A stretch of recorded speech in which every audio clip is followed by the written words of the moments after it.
Hey, what up? This is Aaron Sands, and this is King Talk. Let's get smarter. Previously on King Talk. So that's what it is. All right, yo. So you have any last parting words for our viewers out here? Before we wrap it up for the night. Well, be yourself. Never give up. Anything you want to do, just do it. Anything possible, you push your mind into it. Don't never stop your craft. Always improve every day. Whoa. Reach for the stars. Whoa. What happened, son? Hold on. And I hate to interrupt you when you're talking your inspirational vibes, bro. I really hate to do it. But since we're breaking news here, all of this news we breaking on the King Talk with Aaron Sands episode of the season finale, I just got a text. From who? Long live the Chief Malimal. Why? Long live the Chief Malimal. Just text me. Why? He says he's entering the chat. Oh boy. If you've been for the viewers, if you've been listening to King Talk Aaron Sands, right? I've been trying to get this dude on from episode 7. Episode 7. I think before episode 7. So we've been maybe trying to get maybe 6. We've been trying to get Long Live the Chief on King Talk with Mr. Aaron Sands for a very long time. So it's been bro. We have it just either scheduling issues on my end or scheduling issues on his end, mainly scheduling issues on his end. But I just got a text. It's hard to get him to do Premiere Boyz season 2. Yeah, exactly. So for him to text me saying he's about to enter the chat is a big thing. So you know what? Here's what we're gonna do.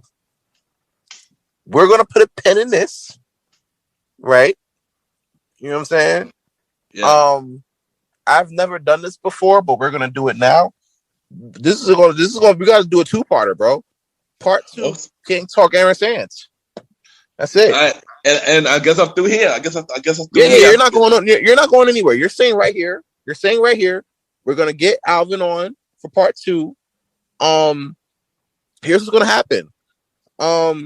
Next, we're not even gonna do this in a 2-week period. Next week will be the part 2 of the season finale of King Talk with Aaron Sands season 1. It's gonna be me, Ken the Gentleman, Mr. Gentleman Lifestyle Podcast. Yep. And Long Live the Chief himself, Alvin Malimal, in the building all at once. You know what I'm saying?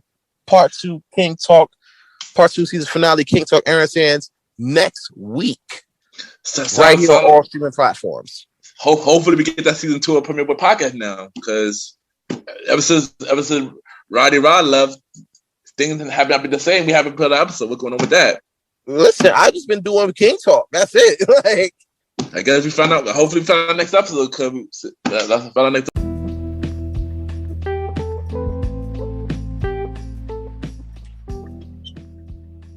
All right, guys. All right. So as you know, as you've seen in the previous situation, we are back. This is part 2, as promised.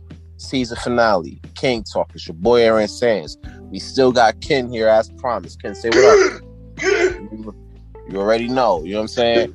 As you heard in the last preview, I just got word that Long Live the Chief, Malimal, Alvin, Premiere Boyz Podcast Wives, is trying to get up in the chat. We gonna let him get up in the chat, but honestly, I'm gonna need that one-on-one because this has been long overdue. You know what I'm saying? It's been long overdue. We've been trying to get Mr. Long Live the Chief on the show for like the longest, and he been giving us Long Live the Chief vibes. So we gonna let him have that finally. Talking about we gonna wait. I wanna, pump the numbers up. You know what I'm saying? I wanna boost the numbers. I wanna pop a rating. So Mr. Papa rating gonna pop up. Here we are. So we gonna let him on the chat. Ken, I'm gonna need you to do the executive producer role on this one real quick. I mean, apparently, his episode of the Kid Package became the highest episode. And that's dope. You know what I'm saying? But we've been kind of, busting it out on King Talk. You know what I'm saying? As you know, if you've been keeping up, we've been hitting up we had like 6,500 total views right now. You know what I'm saying? So it's a big deal. But you know what I'm saying? He said he gonna pop that rating. We here for it. I got a lot to talk to him about, you know what I'm saying? And then we all gonna get back together real quick, and then we gonna chop it up on the other side. So stay tuned. Check out these ads. We're gonna pay a couple bills real quick, and I'm gonna come back on the other side with Long Live the Chief, Malimal. Coming up next, you already know it's King Talk. Let's get it.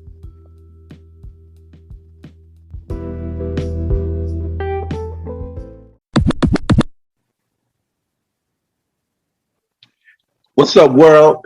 This is the Chief Malimal, long live the Chief, and you're tuned in to King Talk with Mr. Aaron Sands. Don't go nowhere, baby.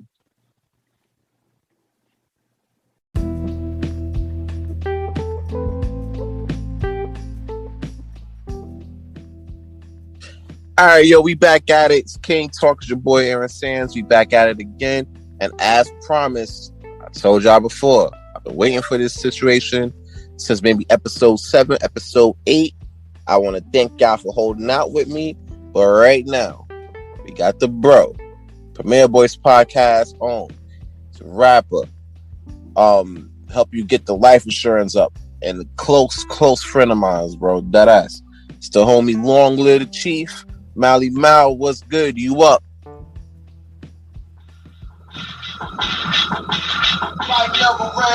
This man really got a whole theme song. Yes, I do. One more time. All right. Yo, Man, what up, my brother? We. All right, so you know, even though it's been a short history of King Talk, ain't not never we had a nigga that come up on here with a whole fucking theme song. Treat us like it's AEW. What's going on, bro? Listen, gotta make your entrance at all times.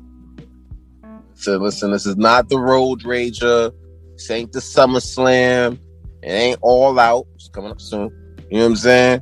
It's the homie King Talk. You already know what the vibes is. So you already know. I appreciate that from you. I appreciate you showing up. You know, I know it's been a while. We've been trying to work it out to get you on the pod real quick. But I'm glad you pulled up, you know what I'm saying? And made some time out, you know, to chat up with the bro real quick. You feel me? Oh, definitely, man. It's an honor to be on the show. Facts. All right, so real quick, let's tell the viewers real quick, you know what I'm saying? Like, tell the viewers, like, how do we first link up, though? You know what I'm saying? Like, how do we first, you know, get acquainted? So, we actually got acquainted. Brown Chocolate Cafe. I'll never forget it. Had to be, it was about 2005. Brown Chocolate Cafe.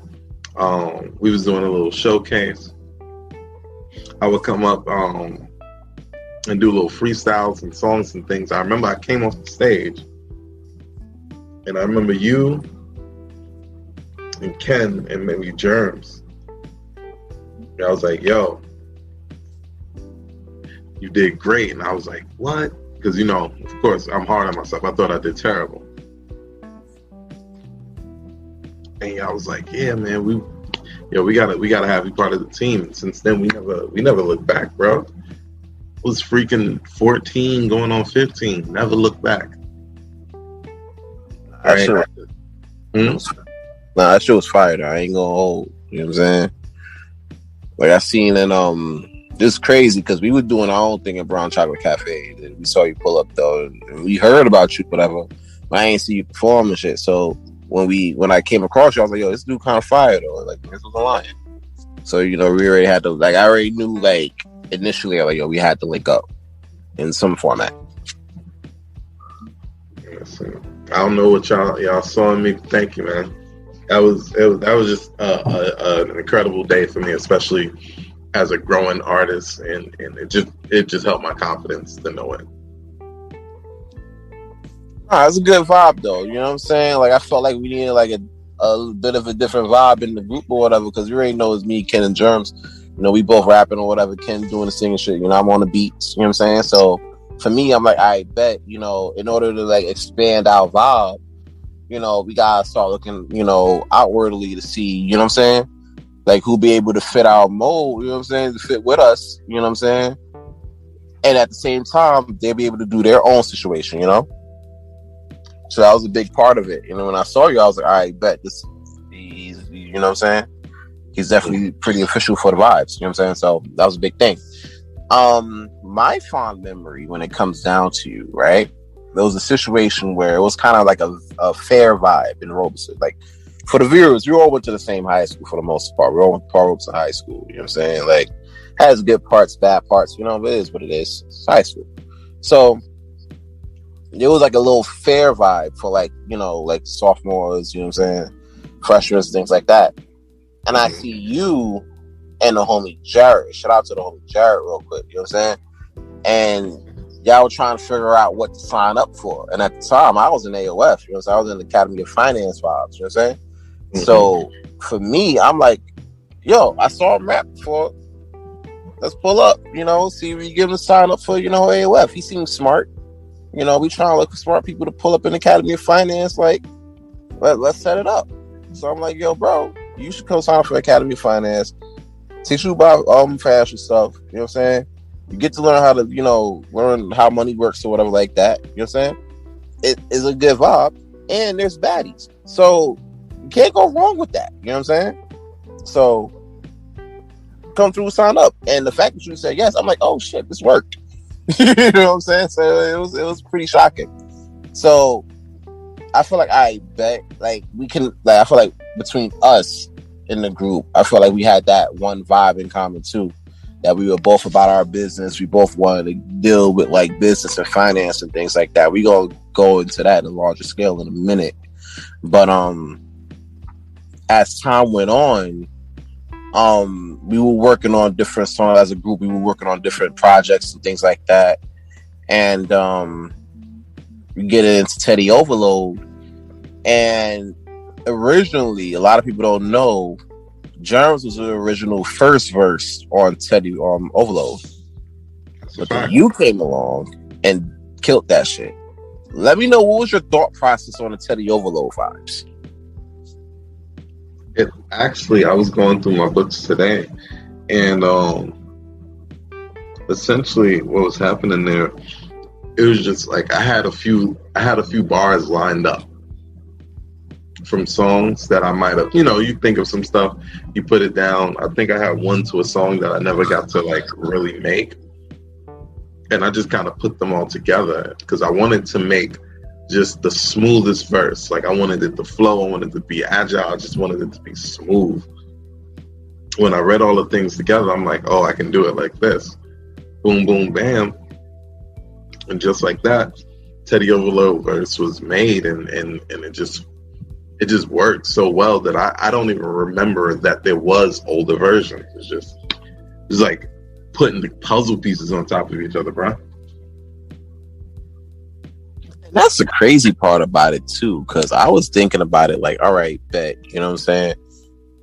At the time we were doing it, it was a lot of stuff going on within group or whatever like that. I'm not going to get into all of that right now. It's not really important.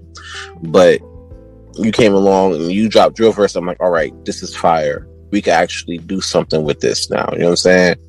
Not to discredit, Jerm's efforts on the track, but when you came out there, it was like, you know what I'm saying? It was kind of fire. It's not kind of fire. It was definitely fire, I would say. So when we heard the progress from Teddy Overload, I'm like, all right, bet. We got to start making different situations, creating different situations where, you could, where we could have you, spotlight your vibes on the tracks. You know what I'm saying? So between Teddy Overload, I'm a Star, Hometown Heartache, things of that nature, we started going on shows and everything like that. As for the shows, when it came down to performing with us, right? What was like your best highlight when it came down to like performing on the shows with like the crew, and even with, you can even share an example with like within yourself? Like some of my favorite highlights do come from when we were together. I remember the first time we performed Teddy Overload, and just the energy we had. I think we did it really close to like the photo shoot when things was really getting serious. We kicked in, we rocked the show, had the show chanting Teddy Overload by the end. It's wild. Yeah, that's probably one of my favorite times ever. Yo, I ain't gonna hold you. I remember one time we did Teddy Overload, right? At the spot that was above Rebel where we were promoting at the same time. And it was fire. It was fire in the sense where we were doing Teddy Overload, and I pulled up on this shorty real quick. She probably was smacked, but she was like dead with the shits until we hit like Rebound. And I didn't know what it was about Rebound that kind of set it off like that though. I feel like it might have been the setting. Like we were in a club setting. Like Rebound did not hit like we wanted it to. No. Not there anyway. I'm sitting there, I'm like, I bet we doing this shit, right? Now we in the club. There's mad dudes in. There's been maybe 7-8 shorties. Oh shit. Next thing you know, like out of the 7-8 of them, like maybe 4 or 5, like maybe 3 or 4 of them was baddies. The other one was kind of like at mid. She was like a mid. But what it was that it was tough having to pick out the one girl to dance to, like try to dance and sing to. You know what I'm saying? But I felt like when they were feeling the vibes with Teddy Overload, I think it was pretty fire.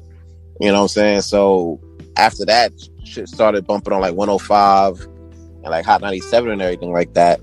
But then after that, you know what I'm saying? You went to do like your solo vibes and everything like that. And that's when like we started to know like the fresh one. So let's give the crowd an insight about like the fresh one and its growth past the Blaze Up clique into now. As far as that goes, like I don't know if I would call it growth past us. It's just like it was more or less a desire to continue moving forward. I don't feel like I outgrew the team. I just had that desire to keep going because I love music, especially hip hop music, especially rap music, especially our music. As long as I can truly remember. So being able to do it is just something that has always brought me pure joy, the purest joy, no drawbacks or anything like that. So I remember where my head was exactly. It was in a similar place because there was a few times where I put people's music, I put people's energy, I put the groups before me, and not just talking about the clique. I'm talking about people like Kazi. I'm talking other situations where it would have benefited me. To what's the word? Put myself first instead of the team. Right? Put myself first for once. So when I saw everybody kind of falling away from just moving on and everything like that, I went ahead and I was like, nah, I'm gonna do this so that my team, like I still had the team in mind because I wanted us to believe in ourselves, right? If we all couldn't make it at the same time, I'll make it and come back and get us. You know, I need to show that it was possible, that it was doable, that it will be done. That was one of the places where my head was. Other than that, it's just like I needed the world to hear me, right? I love doing the click stuff because I felt like I did better verses just because I was trying to be the best person on a track. However, when I'm doing my own music and things like that, like I get to explore myself a little bit, see what stories I can pull out, just it's like me versus me, but also me learning me at the same time. If that make any sense.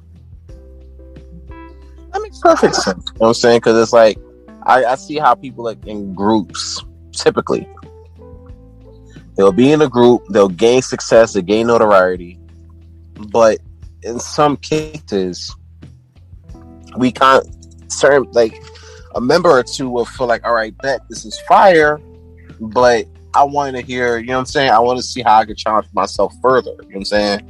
or see where I can do the best me. You know what I'm saying? Right. And in some cases, we might not be able to find that within the group. We have to find that from within. So let's take it back a little bit real quick. I might have rushed things a little bit. So let's take it back. How did you get started with the music? Okay. How did I get started? Well, generally, I got started just because I was bored. So I had my boy Terry. Not even kidding. So you had nothing to do on a Saturday. You were like, I bet I'm just going to put some bars together. Yes, literally. I remember it was me, my boy Terry. Shout out to Terry, and my boy Miz. Shout out to him. I haven't seen that guy since that summer. But Terry, that's one of my best friends from back in Virginia. And we were sitting on the porch. He was like, yo, let's write. And so we all just decided to write a rhyme or whatever the case may be. And I just I got addicted to it from that. Like, I remember I wrote more and more and more.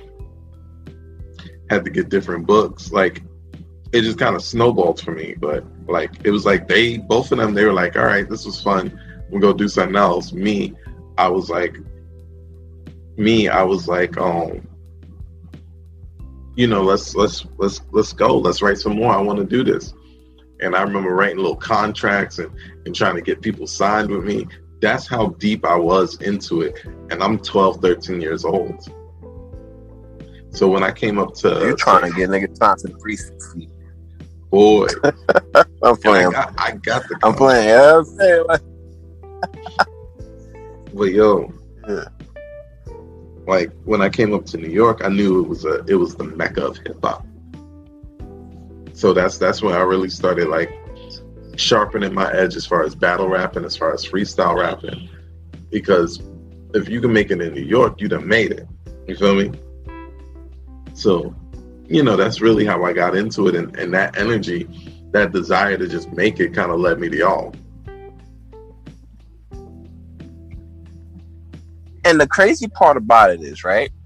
Like, it's funny you mentioned the battle rap shit, because that's what really got me to be a fan of, like, what you were willing to do and what you were putting out at the time. Because there was a whole contest in Road, you know what I'm saying, where we put it, and me, Ken, and Jerry, we put it together. We put together the whole contest in the Writing Center. Shout out to Miss Siegel and everything, Miss Kambali. You already know. That's OGs of the Writing Center. You know what I'm saying? Consider OGs of Road. You feel me? But yeah, like, you had the Writing Center. Everybody come there to soaking their creative juices, whether it be like poetry, singing, even like video games. We had the Marvel vs. Capcom 2 set up in there. You know what I'm saying? Like, it was fire.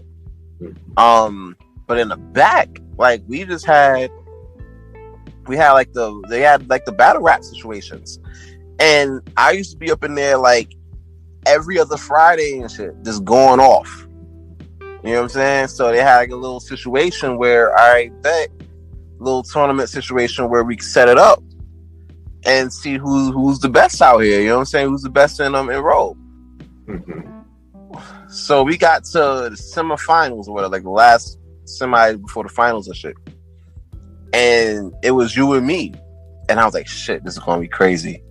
But, you know, if the right beat is played, I could probably murder it. You know what I'm saying? Hit finals vibe and then kill it. You know what I'm saying? Right.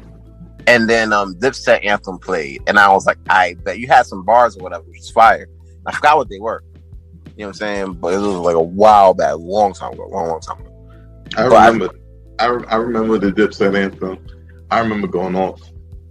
Yeah, and I'm like, shit, that's gonna be tough, because I'm like, bro, usually nobody really goes off the Dipset Anthem. Like, I go off the Dipset Anthem. You know what I'm saying? That's usually my go-to. Mm-hmm. So when I heard that, and I felt like in the back of my mind, I'm like, it was a mistake letting you go first, bro, because, you know what I'm saying? Like, I could have went off first and then seen what was up and then, you know, panned it out from there, you know, and just hope for the best. And you went first, and I'm like, shit, I won't come back, but fuck it. You know what I'm saying? It's gonna be lit. We're going to try to do it. And I tried to do it, and I couldn't pull it off, and I was just out. I was like, fuck it, I can't do it. That's when you caught the W, you know what I'm saying? Mm-hmm. And honestly, that was like my first loss in terms of like battle rap and everything like that. So it was a shock, you know what I'm saying? So I still, remember that vibe, you know what I'm saying? So, and it's funny you mentioned that about contracts too. When the group itself, like as Blaze Up Click, when we were going through our situations, you put it together a contract that help us stay on the right path and shit, because we were trying, we were doing everything else but make good music for for the people, and you still wanted to keep that vibe going. So you put together the contracts. I think I had it on my old computer, but you put together the contracts and you made sure, like, yo, listen, you know what I'm saying? Like, this is what it is. This is what we got to do, especially if we're trying to, like, do something major out here. Which I respect it, because I was like, yeah, I'm trying to do something, do something good out here as well. Right. So I always admired the fact that you had, like, that growth within the group. You know what I'm saying? You always want to try to make the group, much better, like better over time. But going fast forward, getting back into the solo vibe, we got Payday Flow. Mm-hmm. How'd you came across Payday Flow, bro? Oh man, Payday Flow is probably my most interesting song. So while we was on our solo journeys, I took Roddy with me, right? And me and him, we did a show at the Bowery. And we in there, we did, I wanted to do some of my new stuff. So I wanted to do the plunge and things like that. But I accidentally bought the wrong version of the plunge. I bought the version with Kazi on it. Shout out to Kazi, Shout out to the So I wound up having to do Teddy Overload with Roddy. So it was just us two, which is crazy. Thank God. Always have a backup strategy. Anybody that's doing things, always have a backup strategy. Because I was almost assed out like Winnie the Pooh. Shit. Wow. And what wound up happening is we did Teddy Overload. I did my part and your part, and Roddy did both his part and Ken's part. So, and we did it. We got this lady. She was like, "I want to manage you guys. You guys got a lot of style, but I could see, you could take it to another level." And this lady had me doing everything under the sun. But the one thing she did have me do in the daytime, add the right songs to a particular market. Basically, I had to do a street song, a girl song, and a club song. I'm really good with girl songs. That's one of my bigger things, right? Street songs I can make happen because I got lyrics. But the club song, like, my brain wouldn't let me do it because club songs be shallow to me, in a sense.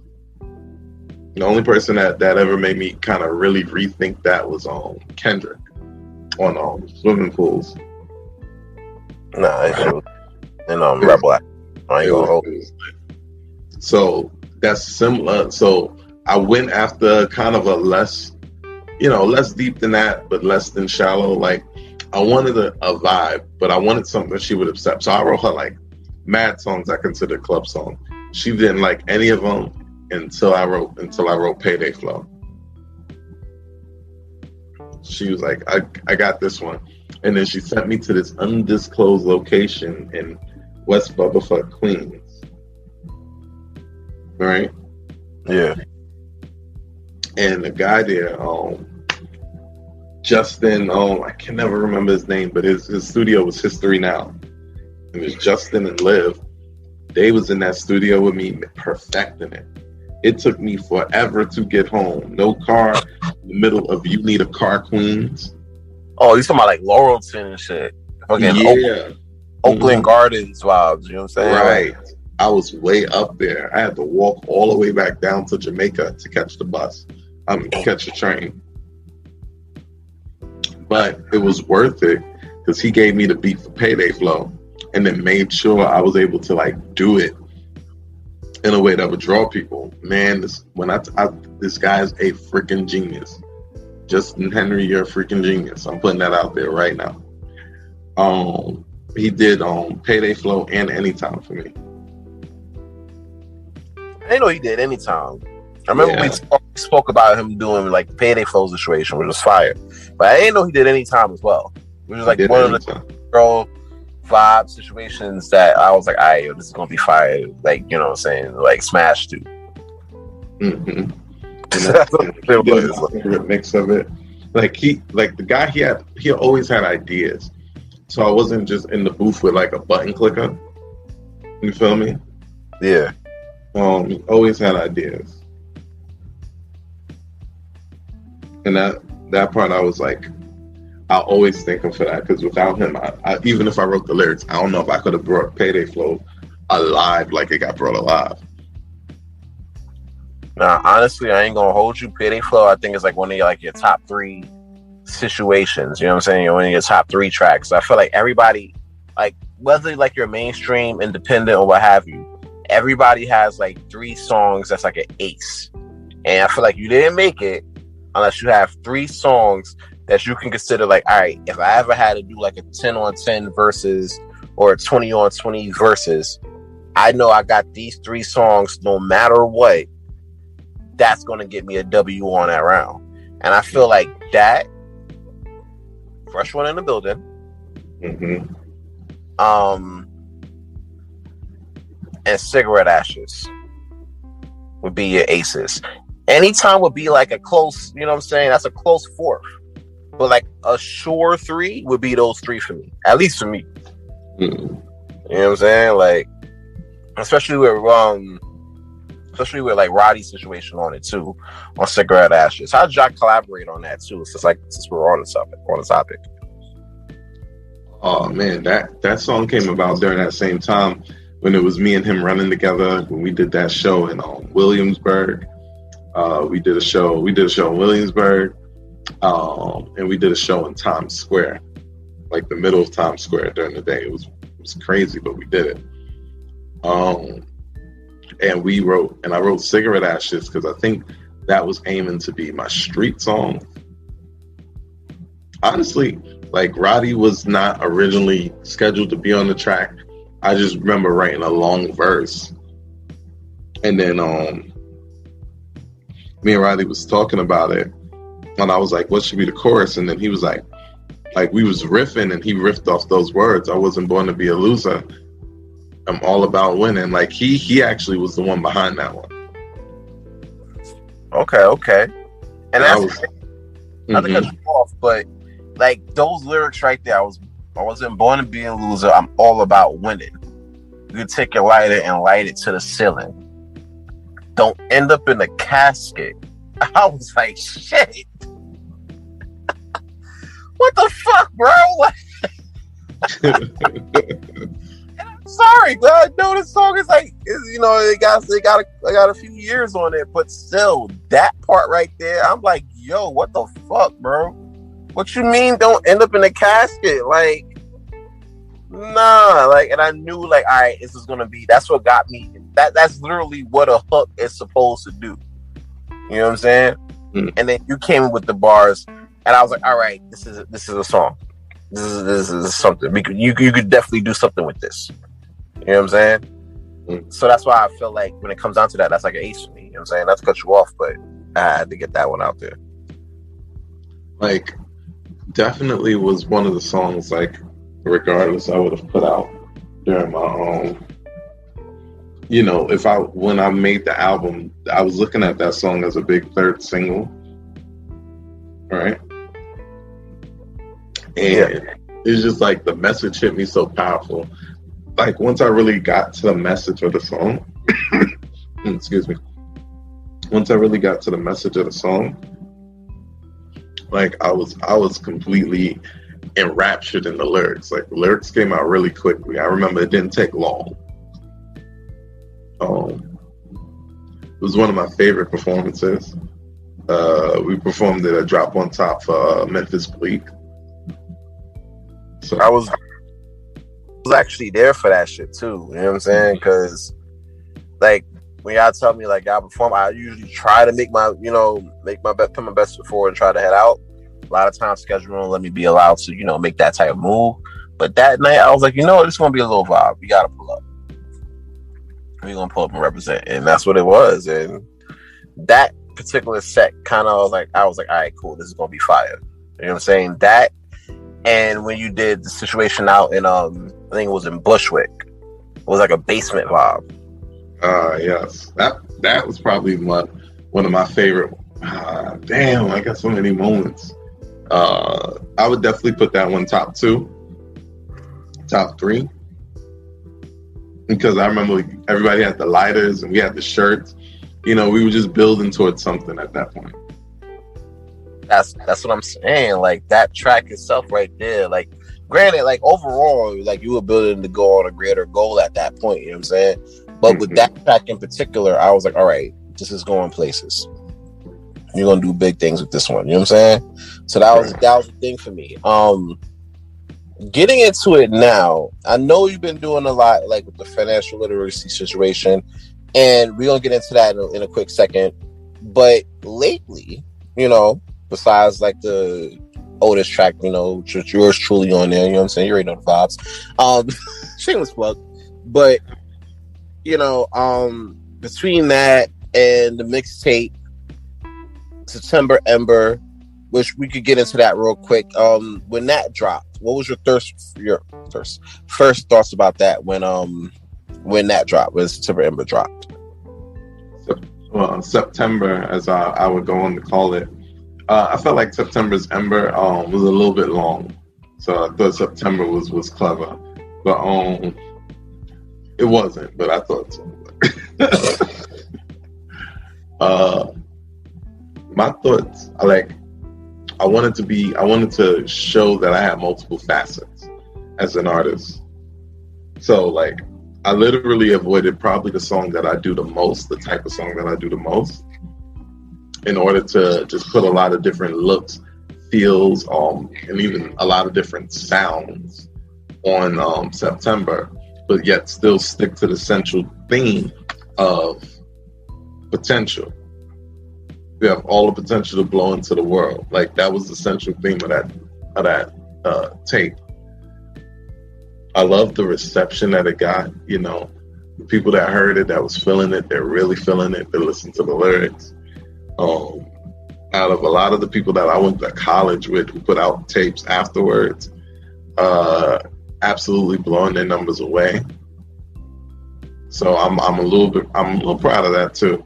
Because a lot of you went in front. A lot of people was telling me I was whack. A lot of people was coming at me really, really sideways over this music thing, and just to kind of outplay them, out earn them, out hustle them, outwork them, and out talent them.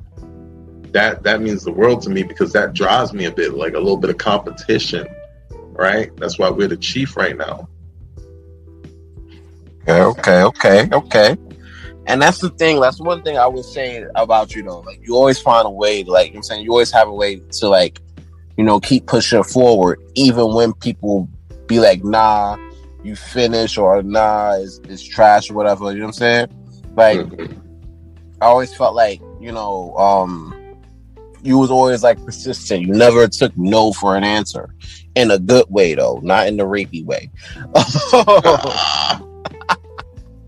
Shout out to Only Bill Cosby. What's good? He free out here. We're gonna get into that in a minute. So you know what I'm saying? You never took no for an answer, and that was lit, because it showed your persistence, your tenacity. You know what I'm saying? So a lot of people, especially nowadays in the music game, they don't got that right now. You know what I'm saying? They just expect shit to come easy. You sign a 360, you get a lot of money or whatever, and then you feel like you ain't gotta do none of the work. You feel me? So that's to see somebody like you come out and you have that persistence and you keep trying to be consistent and try to do different things with your music is a breath of fresh air, even in this generation. You know what I'm saying? Having said all of that, I'm not gonna lie, I know you've been busy doing other things, but I haven't really seen much new music coming out from you, bro. You know what I'm saying? It begs the question, does Malimal still make music? Of course I still make music. Listen, I have a lot of songs between 2015 and now that I haven't put out. I have even more that I've written that I plan to have produced and recorded. I'm coming back. See, what I did, I took a small detour to work on finances, right? That and I wanted to kind of come back from a place to, like, I felt like I was getting mundane, if that makes any sense. So like I needed a break to kind of switch my style up, and I fell in love with going in a business direction as well, because it kind of sits into the things I say in my raps, you know, about putting black people over, black nerd militant. I can help people from this side and from that side. So I did want to take some time to do that so well that, you know, I would have more time to do my music. Sounds good, though. I ain't gonna hold you. And then shout out to you on the segue tip, because we're gonna get into the financial literacy part of our conversation real quick. So I know, if you don't mind, we get personal on King Talk, as you may know. Before we got into the situation of you empowering people to be their best selves financially, we was at Staples. I was listening. You know what I'm saying? You practically running the whole entire Staples. You know what I'm saying? For the most part. Mm-hmm. How did you transition from that point to getting into financial literacy and empowering folks financially? Well, I always knew that the financial literacy was important. Actually, while I was working there, because I was working really hard. I was working my way up. I worked my way into a sales manager position at Staples, and sales manager is just a different word for slave. That's like the house. You know what I'm saying? You the head house. Right. It's wild. Crazy.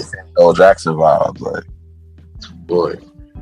But while I was in there, one of my best friends in the world, a guy named Sani, shout out to Sani. He actually got together with my boy Stefan. Shout out to Steph Smarts, smart coin to the moon, I guess. Always hooking up the crypto vibes. Yeah. So they got together and they invited me to Smart's house, and homie really sat there and taught me more things that I learned about finance than I would learn, from the Academy of Finance and pursuing a degree in finance. He taught me things that I've never even heard of in 30 to 40 minutes. Really changed the way I dealt with money, really changed the way I interacted with it, really changed my goals with money. And it also was the moment where I kind of got that sparked that little passion to try to help other people with their money, right? Fast forward, I was doing it on an extremely part-time basis. Fast forward, Staples, they let me go, right? I helped them. I worked there for years. I helped them change one store from no profit to $250,000 in profit. And they essentially just turned around and let me go, mostly because the company was going through all sorts of things. But they let me go and they cut my position from that store completely. See, what I learned right there is the power of ownership, the power of being in control of your own things, right? I was relying on that job to give me, security and safety. And right when I felt the most secure, boom, it got taken away from me from nothing. So working with the finances has allowed me to have that freedom, a similar freedom to working on music. But but it also gives me that ownership. Ain't nobody take this thing away from me. So now I get to go help people on my time. I get to make music on my time. Everything works on my time right now, and that's how your life should be. Okay. And that makes perfect sense, because I feel like with people, right? I always feel like when you work, like when you get 9 to 5s and like you do corporate America, like me personally, I'm like outside of the podcasting and beat making and you know, promoting and everything like that, you know, Taj every Saturday, shameless plug. You know what I'm saying? Outside of all of that, I do like I'm in the corporate world. I'm doing like regular 9 to 6 situations at one of the top law firms in the city or whatever. So for me, I'm like, I bet this is good. This is fire. But at the same time, I always know, like, I always see a lot of people go through like work-life balances. You know what I'm saying? Like they spend 80, 100 hours, you know what I'm saying, at work, just working and not living their best life or being able to at least try to find time to get ahead of their dreams, you know what I'm saying? Because they're surrounded by work, right? You know? And the next thing you know, you retire, you end up retiring typically at like 65, 70, and your whole life just flashed past you, you know? Mm-hmm. Now here you are at the end of your life. Now you got all this time to be like, oh, I could chase my dream now. But dude, not to be on some disrespectful shit to the elderly, you like at 70, bro. You only got but so much life. Hey. You know? So for me, I'm like, I bet we have to find a way as a people to be like, all right, not only you be able, if we want to be able to work, that's cool, but you also got to find a way to be, you know what I'm saying, to take time to get ahead of your dreams and to become the best you can be through the shit that you want to do, not through the shit that you have to do. What's your thoughts? My thoughts echo that exactly. Like, a lot of people are unwilling to live the life that they want to live. Well, what do I mean when I say that? Simply means like people already know how they want to live. They know the advantages, the disadvantages, they know the things they like, they know the things they don't like. The problem is, especially now, current day, people are unwilling to be uncomfortable. So they get into a very safe situation and they kind of run after it. But if you get uncomfortable with your situation, you open up the door for a change. Because comfort is stability. Stability is certain. Certainty comes without change. Growth doesn't come with change. Growth doesn't come without change. Mm-hmm. You put yourself in a place that's uncomfortable. Eventually change will come, growth will follow. And the problem is that process is not an easy process, right? It's not a smooth process, but everybody who's going through the process, you either know their name or you know their bank account, right or wrong. Oh, fact. So, you know, my big goal in life is to help more people get through that process so that they understand the game that we're in. A lot of people, they don't like to play by the rules of the game that they're in. Right? Listen, and hear me well. You don't like capitalists, but you live, eat, dine, and support a capitalist economy country. Right? That's true. Okay, you don't like capitalism, but you take a part of it every single day. There's almost nothing that you do other than living in the woods and living off the land that you're going to do right now in this place that doesn't contribute to economy, to the capitalistic status quo. Why do I say that? I say that to let you understand this.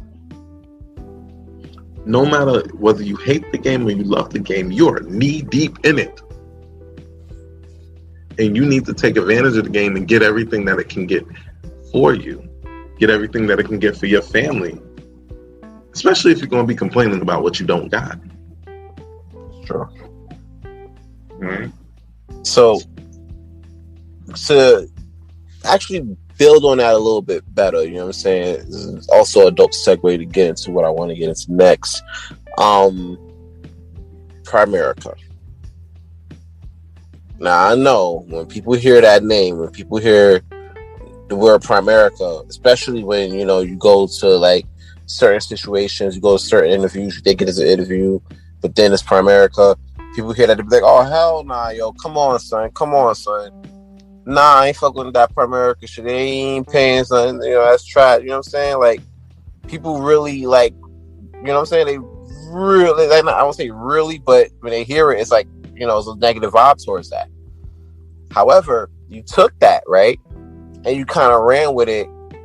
And now we're at the point where, all right, yeah, it's Primerica, but it'll help you get to where you want to get to. And here's how. You know what I'm saying? So how are you able to make that transition where everybody's like kind of on a negative vibe from it? You're against the grain and you're like, okay, we could sit there and be like, yeah, it's that, but it's more important than just that. It's more about getting ahead of your dreams and being able to do what you need to do. How did you make that correlation and, expel that to the masses? I didn't really have to make the correlation. The correlation was already there. I have to really make anything new. What I had to do was see it myself, right? You can sell anything in the world if you believe in it. This opportunity, I've seen it, like, be what it says it's going to be, right? I understand how it creates itself into what it's going to be. See, the problem is similar to what I was talking about earlier. It's overestimating your gifts versus your actual work ethic in a lot of these cases. And then in a lot of other cases where people kind of leave and they're confused and they're thinking about a job, it's a lot of those times it's an employee mentality that didn't allow you to understand that this thing is a business. It's something that you own to yourself, right? And I'm gonna continue to use the phrase opportunity rather than the company's whole name and everything, just for legal reasons and things. Oh shit! Yeah, I completely forgot about that. Probably gonna get flagged for that one, but it's all good. Right. So, what I'm saying is, like, you can make $1 million out of anything. It all depends on what you believe in. And I believe in this. I believe this company and this business, this industry will help me create my first $1 million. Strongly. So if I'm going to talk to somebody, that's the type of thing I'm going to talk to them about. All right? Like too often people are just comfortable doing stuff just to be doing stuff. They're not thinking about their they're not thinking about a big picture. They don't have their actual goal in mind, right? When you go for a job, when you're trying to work at somewhere, like, the only goal you have is $15 an hour, right or wrong? Well, it means a little more, you know what I'm saying? But I get the vibe though. At least you try to get to the bread, you know what I'm saying? You're like, all right, yeah, let's get to the 15 real quick and escape. And then see what we from there. Right. The problem is there's no future plan from there. Till you wind up riding that circle and riding that train and riding that train and riding that train and riding that train over and over and over again. Because there was no plan, there was no intentionality. And that's the biggest issue. A lot of people have no intentionality behind the things that they're going to do. And if you don't have any intentionality and you get upset about somebody who does have intentionality, then you might be confused with what the game really is. See, you go to work for a purpose, and sometimes you lose that purpose, right? You want to feed your kids and make sure your kids are well. Let's say that, right? Mm-hmm. You want to feed your kids, make sure your kids are well and can grow up well. You go to a job over and over and over and over again, at some point you're going to the job just to make the money. You forgot about your goals. See, when you have a business or when you have an opportunity of this sort, like your goal is always in the forefront of the profit for the company. I'll say that again. Your goal is always at the forefront of the profit for the company, right? Mm-hmm. They know if you are doing what you're supposed to be doing. If you're getting to where you want to go, they're going to get to where they want to go automatically. And that's really what I tell people. That's what I hold people to. Your goals, you can get them right here. Are you going to get them, or are you going to make excuses about them? And that's really what it is. It's up to you on that one. And that's the thing, because I feel like a lot of people, right, they have that type of drive where it's like, okay, you have the type of person that's like, all right, yeah, I can do the 9 to 5, or I can build a business to show, you know what I'm saying, to, what's the word I'm looking for? To display, like, you know, what I'm good at and what I look, to like basically display their passion. You know what I'm saying? Or you got the regular worker that work the 40-hour-a-week situation, get the check and then dip. You know what I'm saying? But then now to be it. You know what I'm saying? So it's like Right. like I feel like, you know, when you display the opportunities, right? Like that's where you decide. That's where that person decides what that person actually is or what he wants to become. Whether or not he wants to build his empire on his own, or be a worker, be on a worker vibe. And I always tell people, there's nothing wrong with both. You want to build your business, you know what I'm saying? Go for it. You want to get that 40-hour check, you know what I'm saying? And then try to build your career, you know what I'm saying?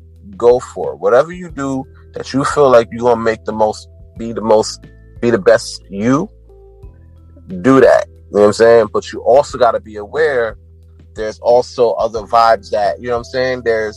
With every decision you make, there's always going to be a windfall of, you know, actions that come after that. And you got to be ready to roll with those as well. You know what I'm saying? So I always feel like when it comes down to a situation like that, when you have the opportunity to approach your passion and see what you want to do with it from there, I feel like that's always like the crossroads a person can take when it comes to it, whether it be, you know, building your own business or doing something that you love on a grand scale, or even just doing a podcast. You feel me? Like, everybody reaches that type of crossroads. You know what I'm saying? I do. Yes, I do. It's like, my thing is, like I said, it's about intentionality. If you love what you're doing, I love it for you, right? Whatever it is. If you love what you're doing, I love it too, right? But I'm worried about where most people lie is in the land of apathy, right? They don't love it, but they don't hate it enough to not do it. So they just become apathetic to whatever they're doing. Oh, this is the thing I do. And that's where most people are. And that's where most people shouldn't be. I don't think nobody should be there. No, I mean, I feel like you don't want to be at a place of like you're just content, you know what I'm saying, with what you're doing. You know what I'm saying? Like, I feel like, all right, if you hate it enough to change it, I always see people change it. You know what I'm saying? Because if not, you're gonna hate yourself even more for staying. You know, I have friends that, you know, stayed in a certain position, you know what I'm saying, because they were content with it. And I'm like, all right, that's cool, but, you know, you're going to hate yourself for not making the move that you should have made. You know what I'm saying? And then we come back to it, and it's like, you're wrong, you're right. You know what I'm saying? Like, there was a lot of openings where you were telling me, you know what I'm saying, there was a lot of opportunities where, you know, you could have, like, finessed and been your best self, but then you missed out. You know what I'm saying? Because nothing stays forever. Nothing ever stays forever. It'll come for a little bit, but it'll never just stay there forever for you to just, you know, to take it. I always tell people, opportunity only knocks once, never knocks twice. then ring the doorbell, then leave a note, and then come back and leave a letter. You know, it never does that. So I always feel like when it comes down to it, when that situation knocks, I always feel you got to take that chance and take the call. You feel me? That's always a big thing for me, and I'm glad to see it's like a big thing for you, because I see you doing big things with your opportunity. Speaking of opportunities, you mentioned in conversations in the past, whether it just be in private conversations or during Premiere Boyz Podcast season 1, where your goal was trying to build like a Black Wall Street, right? Or try to rebuild the Black Wall Street, I should say. Yes. Looking at the way our community is now, and I feel like it's been like the following for a little while. Like, we always had the hardest time, I felt, trying to come together and stay together for a common purpose. And I feel like right now, more than ever, it's been like, you know, even though, yeah, there's some of us that's willing to come together and like put together a plan where we can actually, you know, build something that we as a people can own, you know, I still feel like even though we seem to be like getting close together, we're more apart than ever. You know what I'm saying? Especially as like within like men and women, you know, we're talking about like gender wars and things like that. How do you figure to build a Black Wall Street with the division that's within us as a people? Everything takes time, right? Black Wall Street was a two-part agenda for me.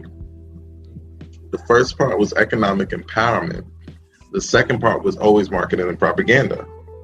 Because let me tell you, marketing and propaganda got us to the places we are now, as far as disunity, as far as warring states, as far as things like that. Everything worked together and got us there. Everything worked together and got us there. Give me 1 second. Hold on. Uh-huh. While Molly takes the time, you know, steps away for a bit, I'll elaborate further. I always feel like, you know, when we had the time to, back in the days, especially when we had the opportunity to build a type of Black Wall Street, we did that to the fullest. We had, you know, airports, we had movie theaters, banks, all of that. And then unfortunately and tragically, that was taken away from us. And it got to the point where between now and then, we got so far disconnected from each other where, you know, even though we're still trying to come together in some sense of the word now, it seems like the fact that we're so far apart, it makes the idea of a Black Wall Street tougher to get to because of that. I think we have you back on the line now. So you care to elaborate on that part? Well, it's a real simple idea, like I was speaking of right before I had to drop. Propaganda has always been a part of it. You can't just have it, you got to sell it. The people have got to buy it. You see, the biggest tools that have been used to deunify us as a people have all been propaganda-based tools, right? I was doing some research and I learned that Gloria Steinem, sorry about that. Gloria Steinem was a CIA planted to head the Black feminist movement with the extreme intentions on disbanding the family. I want you to understand what this means. Right? Uh-huh. This means that there's a plot against the Black man and the Black family. And that plot intentionally sought to cause this lack of unity. The way they juxtaposed Martin Luther King's ideals with the way they juxtaposed Martin Luther King's ideals with Malcolm X's ideals, even though they met they've met at very, very similar spots. Like as far as ideology goes, a lot more than they disagreed. That was to separate us as far as ideology. Remember, they tried to radicalize Malcolm X. Meanwhile, Dr. Martin Luther King was questioning his own way of handling the problems. So it wasn't such a cut and dry thing. They weren't against each other, but they pit them against each other. Just like men and women were pit against each other. This unity that we're feeling, it's been a concentrated ideal. It's been a concentrated ideal directed towards, you understand? Like, it was not a mistake. Yeah. And in order for us to fix it, we can't expect it to be fixed by the same people who did it because they wanted it done. We can't expect it to be fixed by just accepting the disunity, and we can't expect it to be fixed by doing nothing about it. Men and women have a duty to each other, especially black men and black women have a duty to each other. And I'll say it again, a duty to each other to come together and meet in the middle on just this subject matter, to be together. Black people have a duty to each other, especially in America. We have a duty to each other to give each other the benefit of a doubt and do our best to get on one accord. And I get that. Okay. Sorry. And the issue is that's a cell. Right? Yeah. The issue is that is a cell. Meaning, like, it's not something that people just believe because they believe it. It is something that you have to put into people's ideologies and hope that they buy into it. And so just like with advertisement, it's going to take a long time of seeing and hearing these positive messages pushing us back together, talking about the lack of logic, the illogical nature of some of the things that separate us. Just pure, it don't make sense. Yeah. But once man and woman kind of really get back together, especially in the black community, the black family will flourish again. And that will be the perfect picture of Black Wall Street for me. Black people with their own money, black people with their own resources, black people with their own things. But also black people with their own identity and love for each other again. Far too long we've been manipulated and played like puppets. It's our time again. I feel like it is, so I'm not gonna hold you. Like, at this point, like, especially with now, right? I was on the book, you know what I'm saying? I'm doing my little research or whatever. And I found out like there was more black-owned business opened during this time, but during the pandemic, more I should say, than any other point in history. There was like 25 new black-owned businesses opened up at like once during the pandemic. And I felt like when you're talking about building our own situation, I felt like no time, no situation put us in a better place to do that shit than quarantine. Because now we're left to our own devices. We're not thinking about a job because we ain't got none at this point. You know what I'm saying? There's no job to go to. There's nowhere you can go. You're in your house. You can't, really just go out and link up with friends like that. So it's basically all you. Mm-hmm. Just your thoughts and your dreams.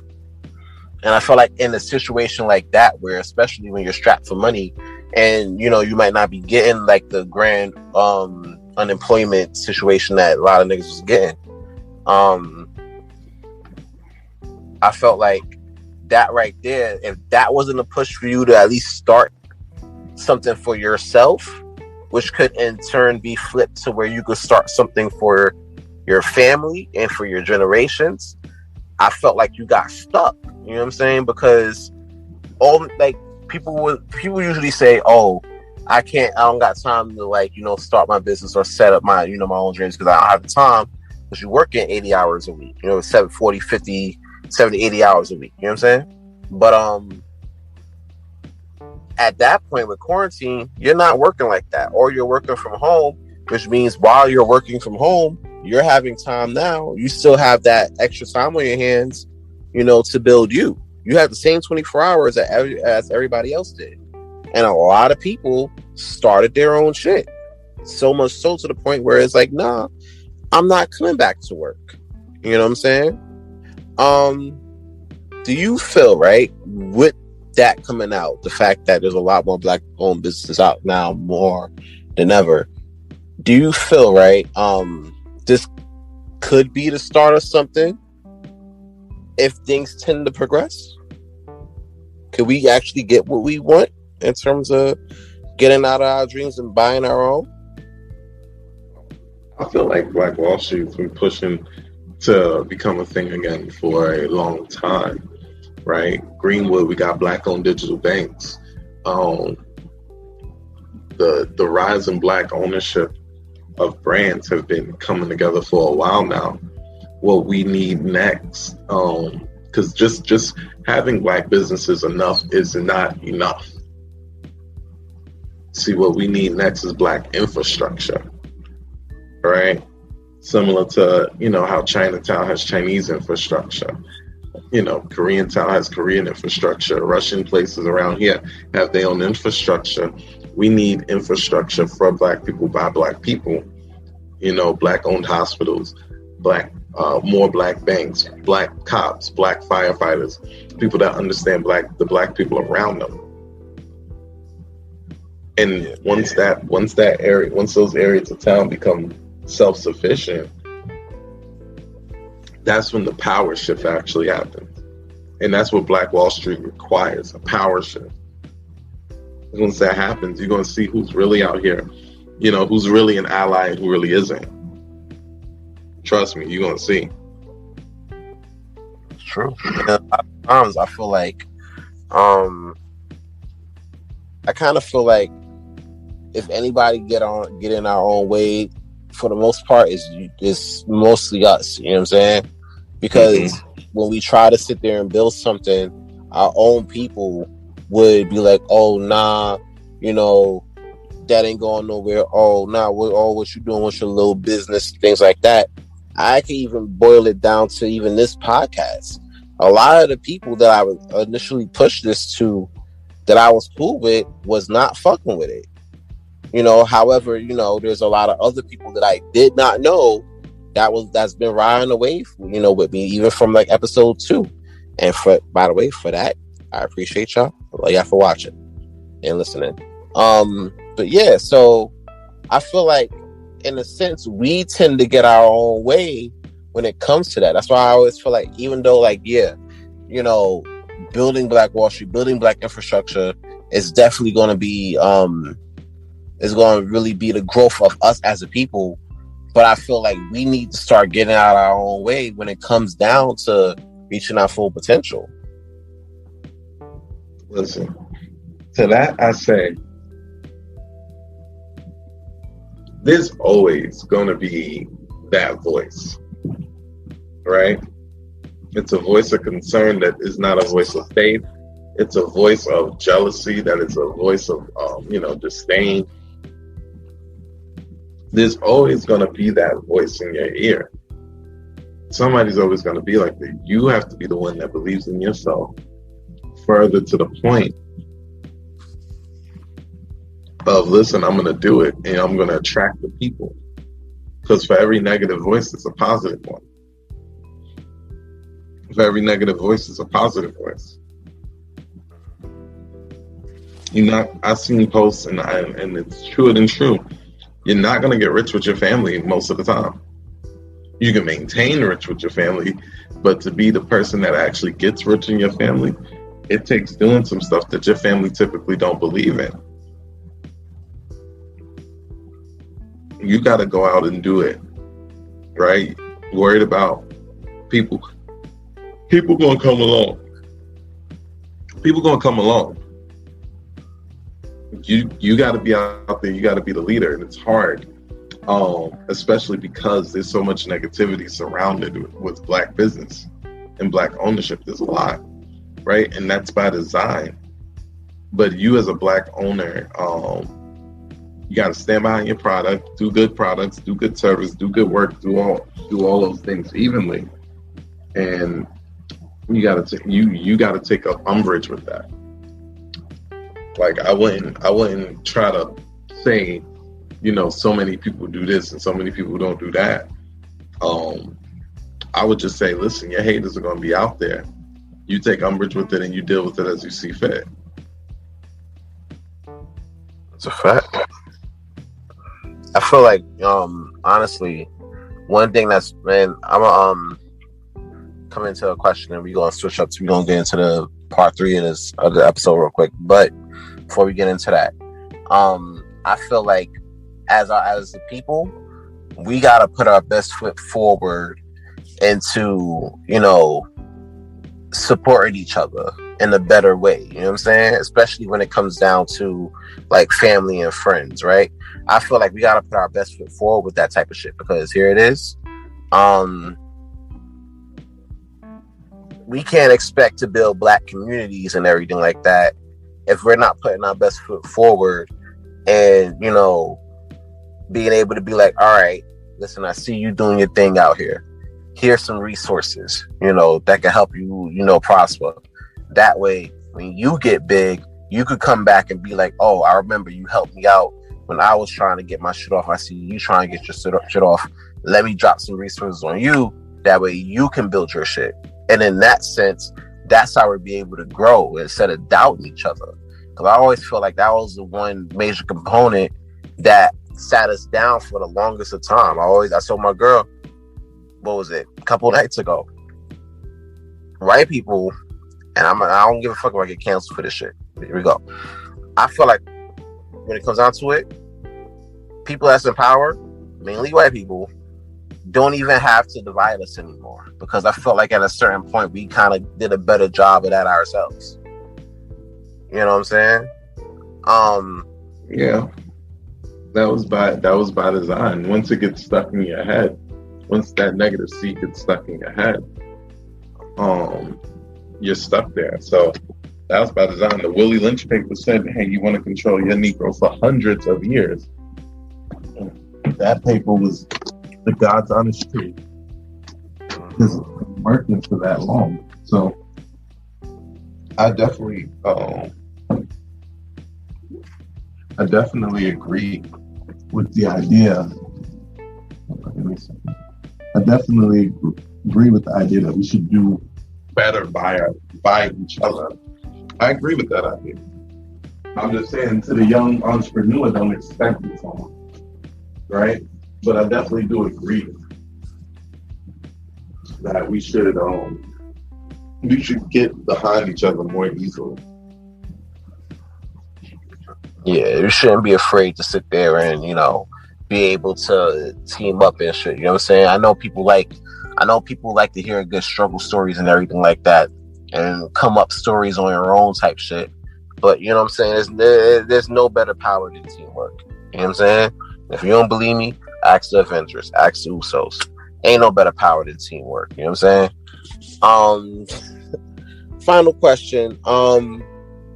If there is one thing in your community that you staying at right now that you can change, money aside, you know what I'm saying? What's one thing in your community that you feel like you yourself can make better? Listen, I got a simple colloquial thing. It's just real simple. I vow to treat everybody around me peacefully and with the benefit of a doubt. If everyone did that, the world would change. But you can only change the world when you change yourself. So I treat everybody around me peacefully, and I give them the benefit of the doubt. It's up to them to destroy that benefit of the doubt, but I'll give them the benefit of the doubt. And see, that's something that we don't have with ourselves. There's a lot of bad faith out there, Yeah. I'm giving everybody a break until they show me that I shouldn't. And that in our community is priceless because our community has bad faith against itself, right? Women talk about marriages, oh, he gonna beat me, he gonna leave me, he gonna cheat. Men talk about marriages, oh, she gonna cheat, she gonna take all my stuff, right? There has to be a benefit of a doubt given on everybody's side in order for everybody to kind of regain that relation to one another. It's like, yes, I'm human, right? I'm a part of a specific group of humans, right? And within that group, people are gonna fuck up, people are gonna do bad things. None of us are perfect, but let me give you a chance to get right. You feel me? That's a fact. I always feel like, like I said before, we gotta, how can I say this? Like I said before, we gotta be able to move in good faith. You know what I'm saying, with each other. Like, if anything, if before opening up anything, before being able to shell out resources and help, build each other financially, we have to build that bond back first. And I feel like a lot of people are afraid about if and when we be able to build that bond back with each other as a people, because I feel like when we can do that, we kind of turn the game on its head, and then we'll be more in control of it. Because like I told people before, we spend the most, you know what I'm saying, out of any other race. And I feel like if we take those resources and put it into something else and put it in us being together and, being able to recharge, and I hate using the word for this term, being able to recharge the black power that we once had in the 50s and 60s and 70s, more in the 60s and 70s, I feel like we'll be in a better playing field, especially now with all the technological advances that we had that our parents and our grandparents didn't have. You know what I'm saying? However, we're gonna put a pin in that real quick, because even though this has been a dope ass conversation, I gotta get the bro Ken on this one. So we're gonna get Ken on this one on the other side real quick. On top of that, coming up next on King Talk, we're gonna get y'all a little preview of the Premiere Boyz Podcast. You know what I'm saying? You already know. I know y'all been looking forward to a situation with Premiere Boyz Podcast, especially since Roddy left, and we had the care package that that kind of held y'all over for a period of time. But however, we haven't heard anything new until tonight. New Premiere Boyz Podcast like situation right here on King Talk. Coming up next on the other side, it's your boy Aaron Sands. Enjoy this next song.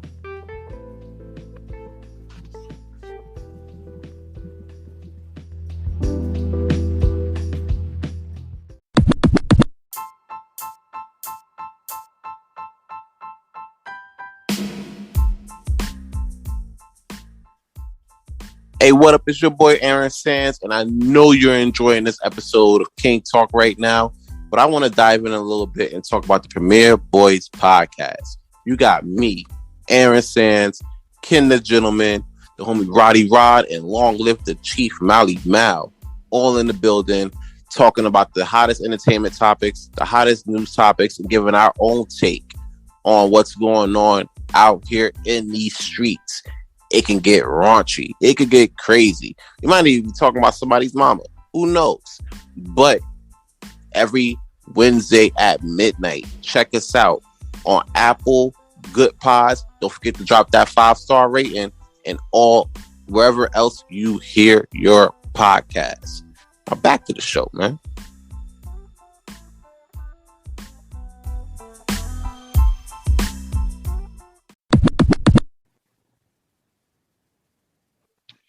What's up, world? This is the Chief Malimal, long live the Chief, and you're tuned into King Talk with Mr. Aaron Sands. Don't go nowhere, baby.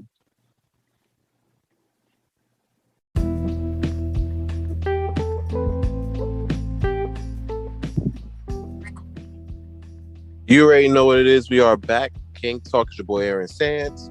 Normally at this point, I would just, hit you guys with the outro.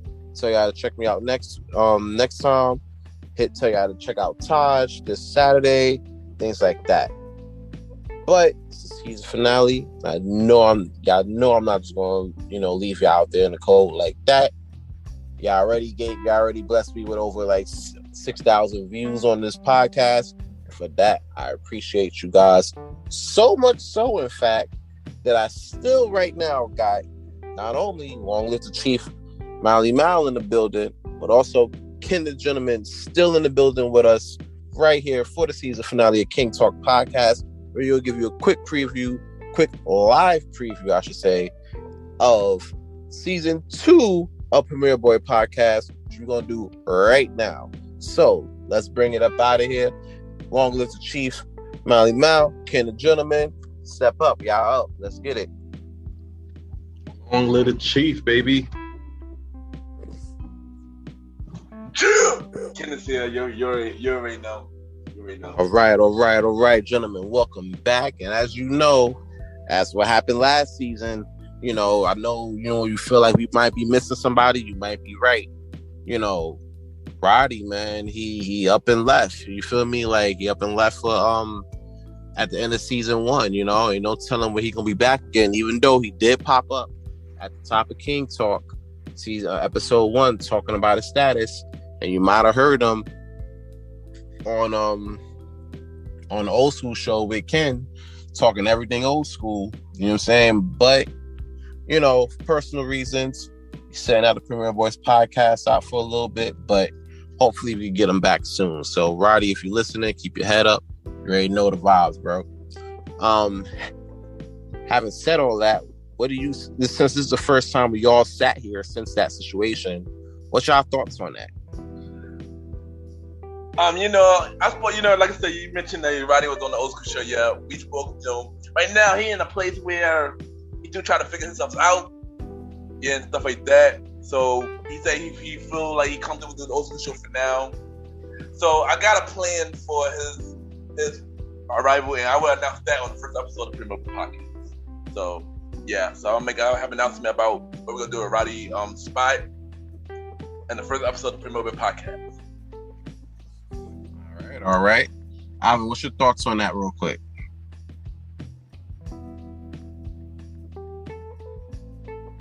Yo.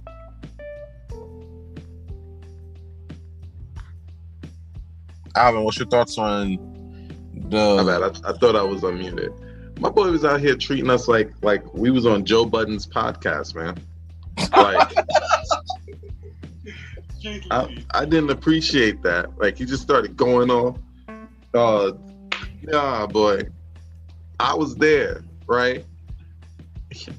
I'm his boy. He just started going off on me on the podcast. Yo, we got to make this man run laps or something. I don't know, bro. I mean, you gonna coach part of that nigga? He gonna be doing suicides? I mean, I'm not gonna front. When he did that, I was shocked though. I didn't expect that from him when he did that though. So it caught me off guard. I thought he was joking, but he was serious. He was serious. Yeah, man. I didn't see that one coming either. You saw my face when I was doing that, you know what I'm saying, when I was doing the podcast with you guys, and he just up and left like that. I'm like, wait a damn minute, bro. And the crazy part about it was the episode before that was like a whole celebration for him for the birthday vibe. kind of selfish if you ask me. Yeah, man. Like, come on, man. Like, that's wild, bro. But you know what I'm saying? Nonetheless, we hopefully he keeping his head up out here, and like I said before, whenever you're ready, your seat's still here. We ain't throw out your bed, even though you might have to do a few, laps around the yard real quick and do a couple suicides real quick to come back. Huh? I said I tried to throw out the bed, they ain't let me. And then one thing that y'all did not notice, he threw it away the name DJ Retro, and he called himself the Star Roddy Rod, And we get it. He used to be known as the Star Roddy Rod when he did the music thing back in the day, but he took that thing to the head now. It's just crazy. I ain't gonna hold you though, Ken. I kind of blame you for that shit, because you gave him that old school show spot. Yeah, I mean, I was gonna throw him out, but he was like, "Oh no, I'm gonna do this. I just don't have time for the Premiere Boyz right now." I to prove me wrong, and I keep going. And he been killing it, so I'm like, okay, he been killing it. Yeah, Well, if he been feeling like if you like it, then I love it. Then it is what it is. You know what I'm saying? And the funniest thing about it, you mentioned the old school show. You are on the next episode of the old school show. And yes, that's right. Real quick, quick plug. Old school show where they talk everything old school. I will be talking about Saturday morning cartoons, not the ones you see on Nick, not the ones you see on Disney. We talking Bobby's World, Street Sharks, Beast Wars, Transformers, Yu-Gi-Oh, Yu Yu Hakusho. You know what I'm saying? All that shit. Basically, the shit that you don't see on Nick or Disney. A whole lot. So yeah, looking forward for that at the end of July. Yeah, Alvin, if you want to come through too, you can come through. Open invitation, son. So yeah. So yeah, old school show. We took everything old school every fourth Sunday. Yeah, I could do an old school show. You know me. We go straight old school music. We go soul. We go R&B. We talk about the artists we don't always talk about. I could have fun with that. Oh, I got you next time. When I go back to do a music topic. I got you, bro. I got you. Straight Sade. You already know. Definitely. So, in the meantime, between time, we're gonna get into a couple topics, maybe a few topics, real quick, and see what the word is. You know what I'm saying? So, basically, one of the topics I really wanted to get into when I was planning the situation, was the whole Sha'Carri Richardson situation, where she's probably like one of the fastest women in the world right now. You know what I'm saying? And that's very nice. Yeah, that's a whole fact. And apparently she can't go to the Olympics because she tested positive for some weed. And even though it's Santamalia. Yeah, I was gonna go to the Olympics, but then I got high. I was the fastest one in the world, but then I got high. That's wrong, bro. Now I'm sitting home, and I know why. Because I got. Now the word was she was mourning the loss of her mom when she found out through a reporter after a meet. And me personally, I always tell people, I'm not the type to judge how you grieve. You know what I'm saying? When I took L's at that magnitude, nobody can tell me how to grieve for it. You feel me? Yeah. But I always felt like, if you're going for something as major as the Olympics, that your whole career is on the line. You know what I'm saying? Which also means millions of dollars is up for grabs. And you mean to throw that all away for some weed? But what's your thoughts? Maybe I don't know what I'm talking about. I heard the story. About the girl, and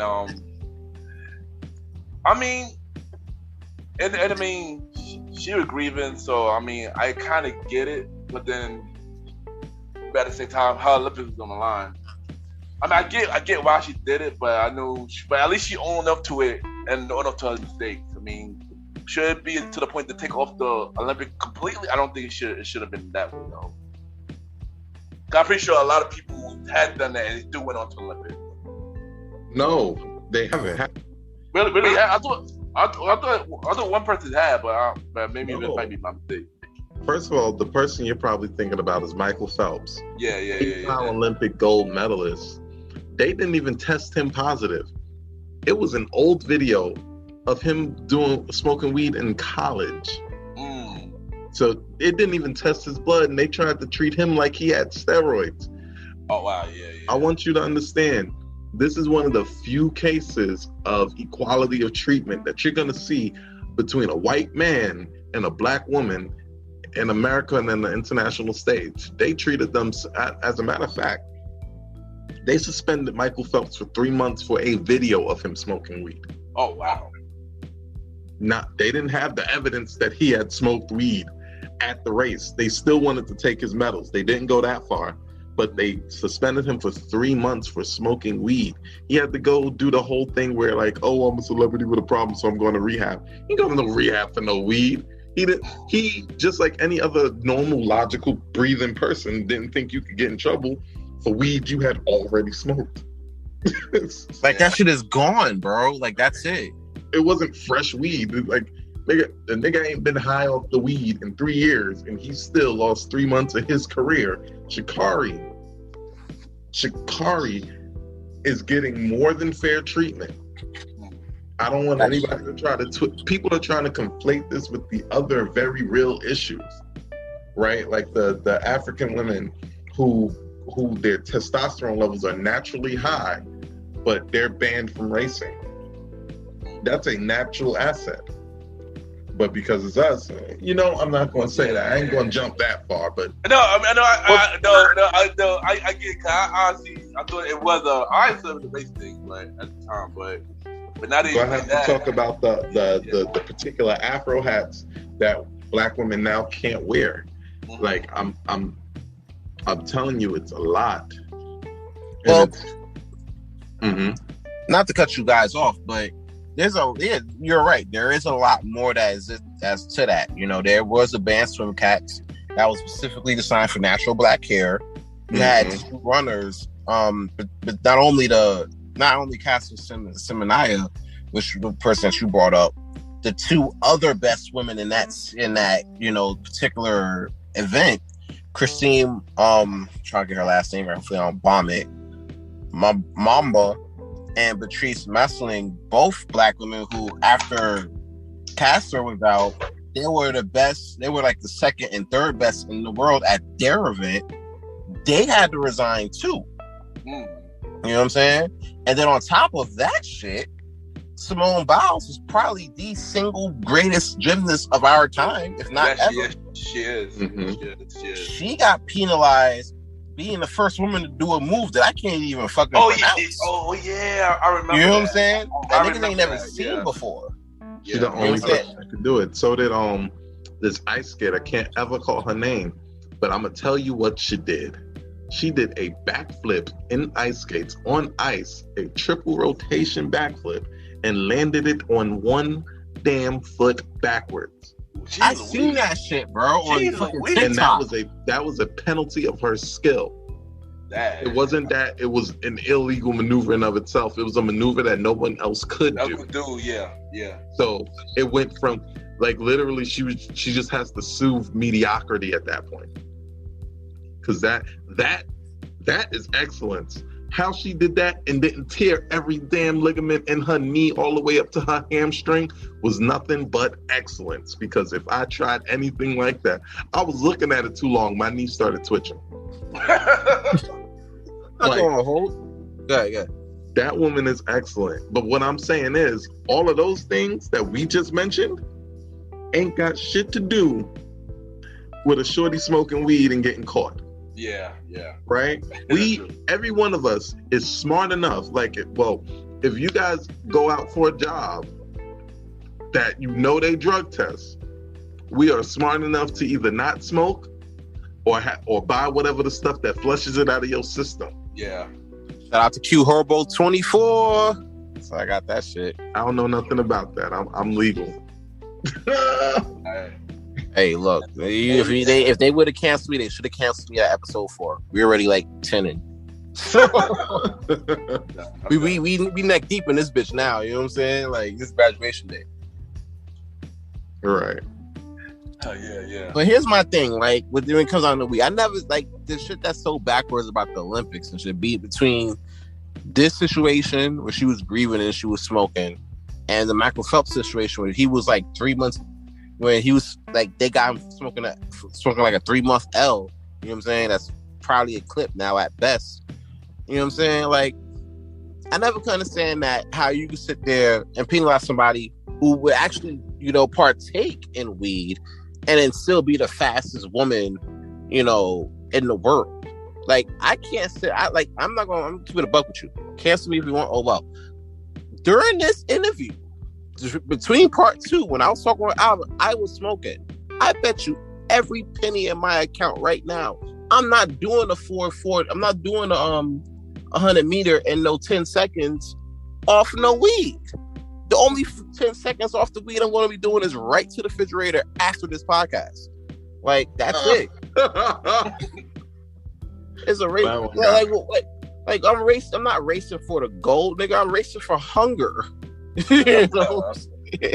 So like, I just feel like, I don't know what's worse. The fact that it's 2021 and people are getting, penalized for weed for the Olympics, or you being an Olympic-like athlete and then jumping into something like that, knowing good and damn well, you know what I'm saying, that they don't play that. I don't know what's more worse or more dumber. It's tough, but honestly, personal opinion, she outdumbs them by a little bit. Just by a little bit. Because while their rule is dumb, it's been the rule that they've been running by. Yeah. It's not a new rule. It's not a surprise rule. This is not a poll tax for this young lady. This is a rule that's a rule that's a rule. Right? She knew it was a rule. She broke the rule. Hoped she could get away with it. She did not. I don't want people to think I'm shitting on her. I'm not shitting on her. I know you're going through a lot. And like San said, yo, let me put you on some truth too. The whole time I've been here, that's what I'm saying. I couldn't run nowhere if I wanted to. This woman with weed in her system and grief for her soul ran a 440 in 10 seconds. It'll take me 10 minutes. I mean, I can't relate. I don't smoke at one time, but we don't have to talk about that. But yeah, but yeah. See, now you bringing it up, make me want to talk about it. Oh no, I ain't gonna hold you. I was sworn to secrecy, so I can't bring that shit up here. That's after hours. Sure, but crazy. Want to talk about it? How the Uncle Murder joint go? Yeah, maybe on the Premiere Boyz Podcast. Maybe on the Premiere Boyz Podcast. Shit, wow. But yeah, man, it's unfortunate to see a situation like that go down. But I do wish her, the best and trying to, get back into it. Like before, I found out she's like 21, so she still has a long career ahead of her. You know what I'm saying? Like this ain't gonna be her only Olympics. You're saying both still doing it at 40. You know what I'm saying? So first of all, have you seen this woman? Woman's body is chiseled out of steel. Her confidence is at a ridiculous level. She will be back. She's gonna be 25 and she's gonna blow through every ounce of the competition. Exactly. She gonna kill it. She gonna kill it. Come back. And she better maximize her she better maximize what she got right now. Yeah. The attention. Yeah. Hook up a dispensary or something, get a strain going. Like all she could do is just learn from her mistake. That's all she could really do. Yeah, and just move forward. Now she got attention. She better make money from these mistakes. Yeah, that's what I'm saying. You better partner up, make a strain or something. Exactly. I'm a runner. I'm a track star. All right. Going into the second topic real quick. Y'all already knew I was going to talk about this. I kind of teased it a little bit. Y'all man's Bill Cosby. He got up out of there. He out in these streets again. You know what I'm saying? Off a technicality. Fucked up the case. Gave the man immunity. Still was talking, and they used that as a building block for that second case. Come to find out, they wasn't even supposed to use that shit, and because of that, he's a free man. Now there's word talking about how he might end up going back on tour again. Yeah, I heard about that too. What do you guys think about that? First of all, this man needs to tour his house. Yeah, he needs to. Yeah, he needs to. He needs to stay home. To be honest with you. You've been through a lot, Bill. You're still going through a lot. I personally think that somebody gonna get stupid and try to assassinate him if he goes on tour. Right? I wouldn't be surprised. Or more women probably will come out. Listen, here's the deal about that. I heard Judge Joe Brown talking to Mark Lamont Hill, about the subject, and Judge Joe Brown brought up some really interesting points. Rather, like he brought him up like an old, honorary young Southern man would bring him up. Right? That's what he did. And But I'm gonna separate the message from the point because honestly, Mark Lamont Hill didn't really have much for him. Because the deposition that Bill Cosby got caught up on, right, where everybody's saying he says he does this with the deliberate intention to rape women, that was not what was said in that deposition. Exactly. It wasn't what it was said. Now, buying hard drugs with the intention of having sex with women, you're not going to beat no rape charges with me. Because I can guarantee you that went bad at least 1 to 2 times where somebody really truly did not know what they was getting into and Bill Cosby got up into them. Right? However, the point that Judge Joe Brown made, he's like, listen, women do this all the time.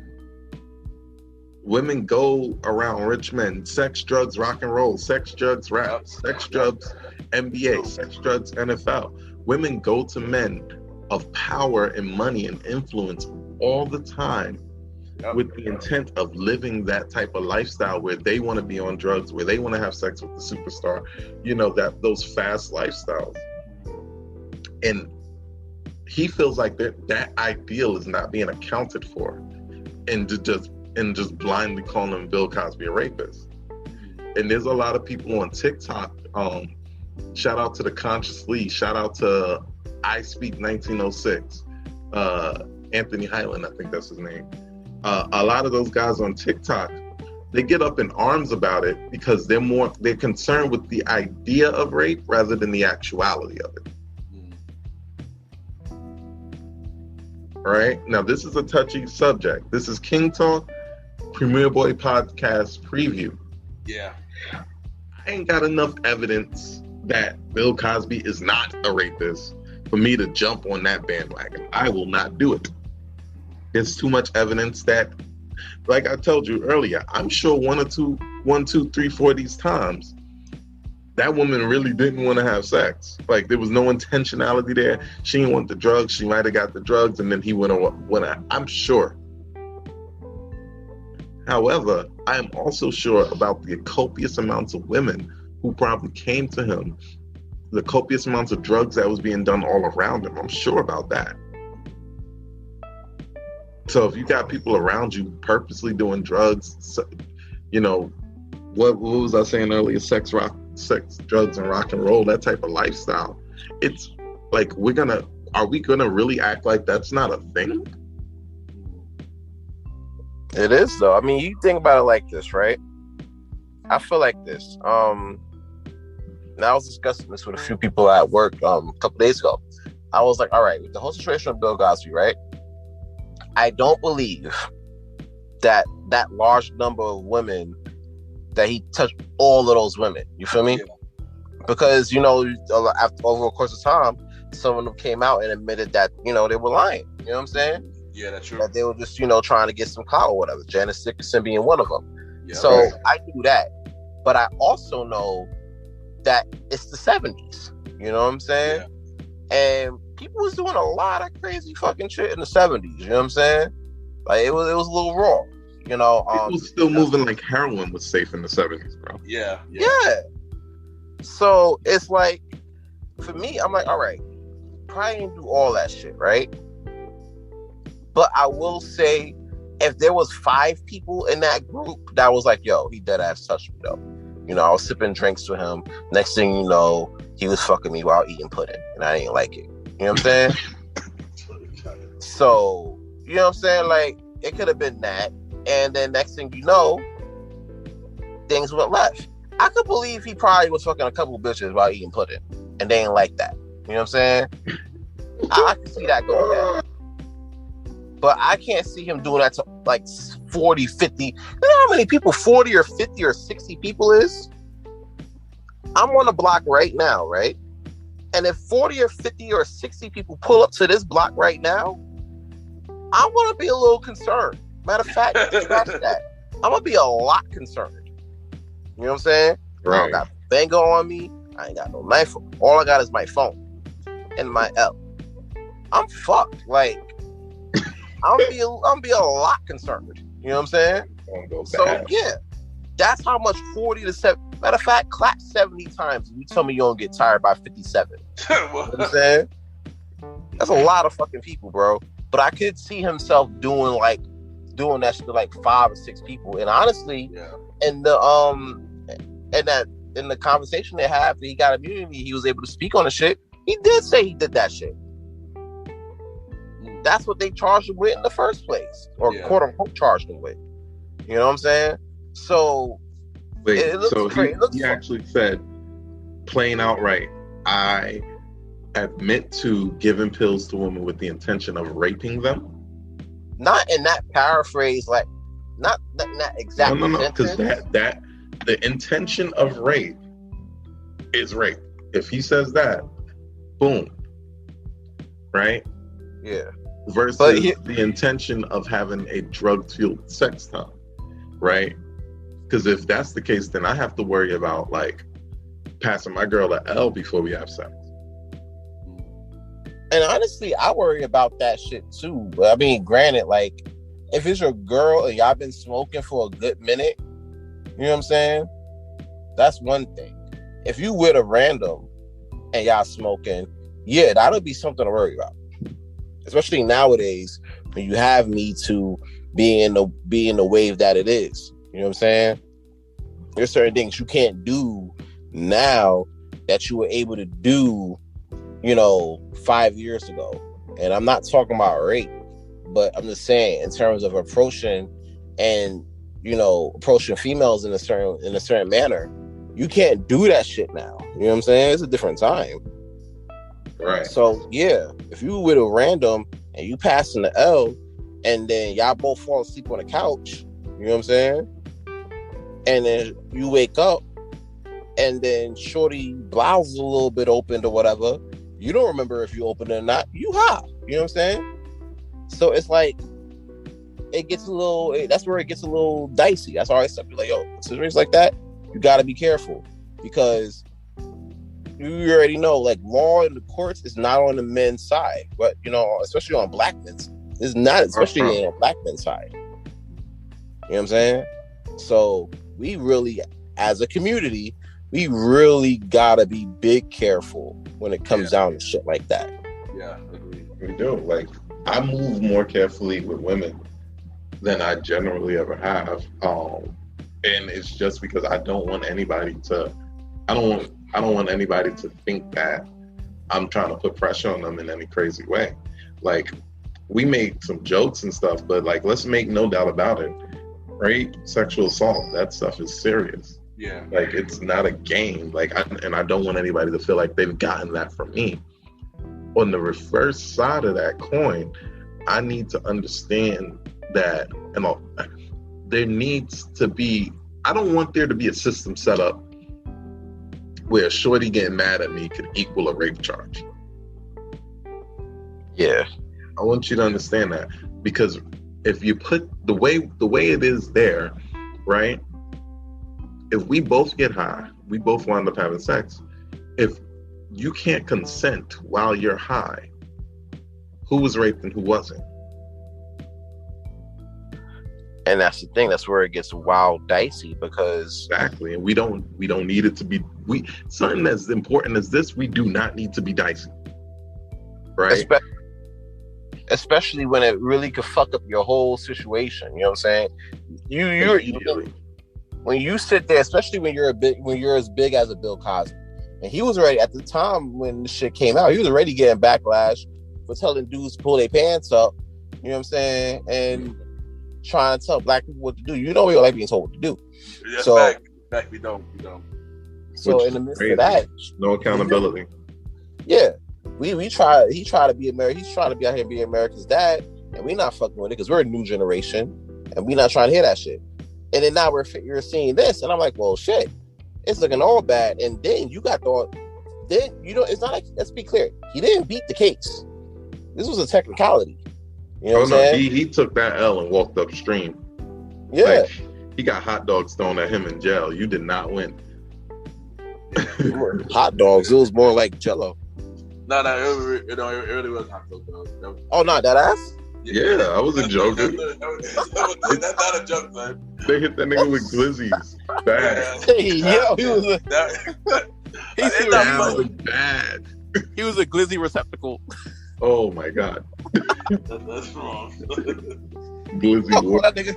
Call That nigga was a glizzy victim. my man's it's a black joy chestnut. This black glizzy goblin.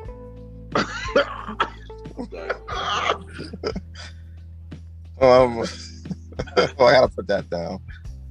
Like I'm saying, it's all bad.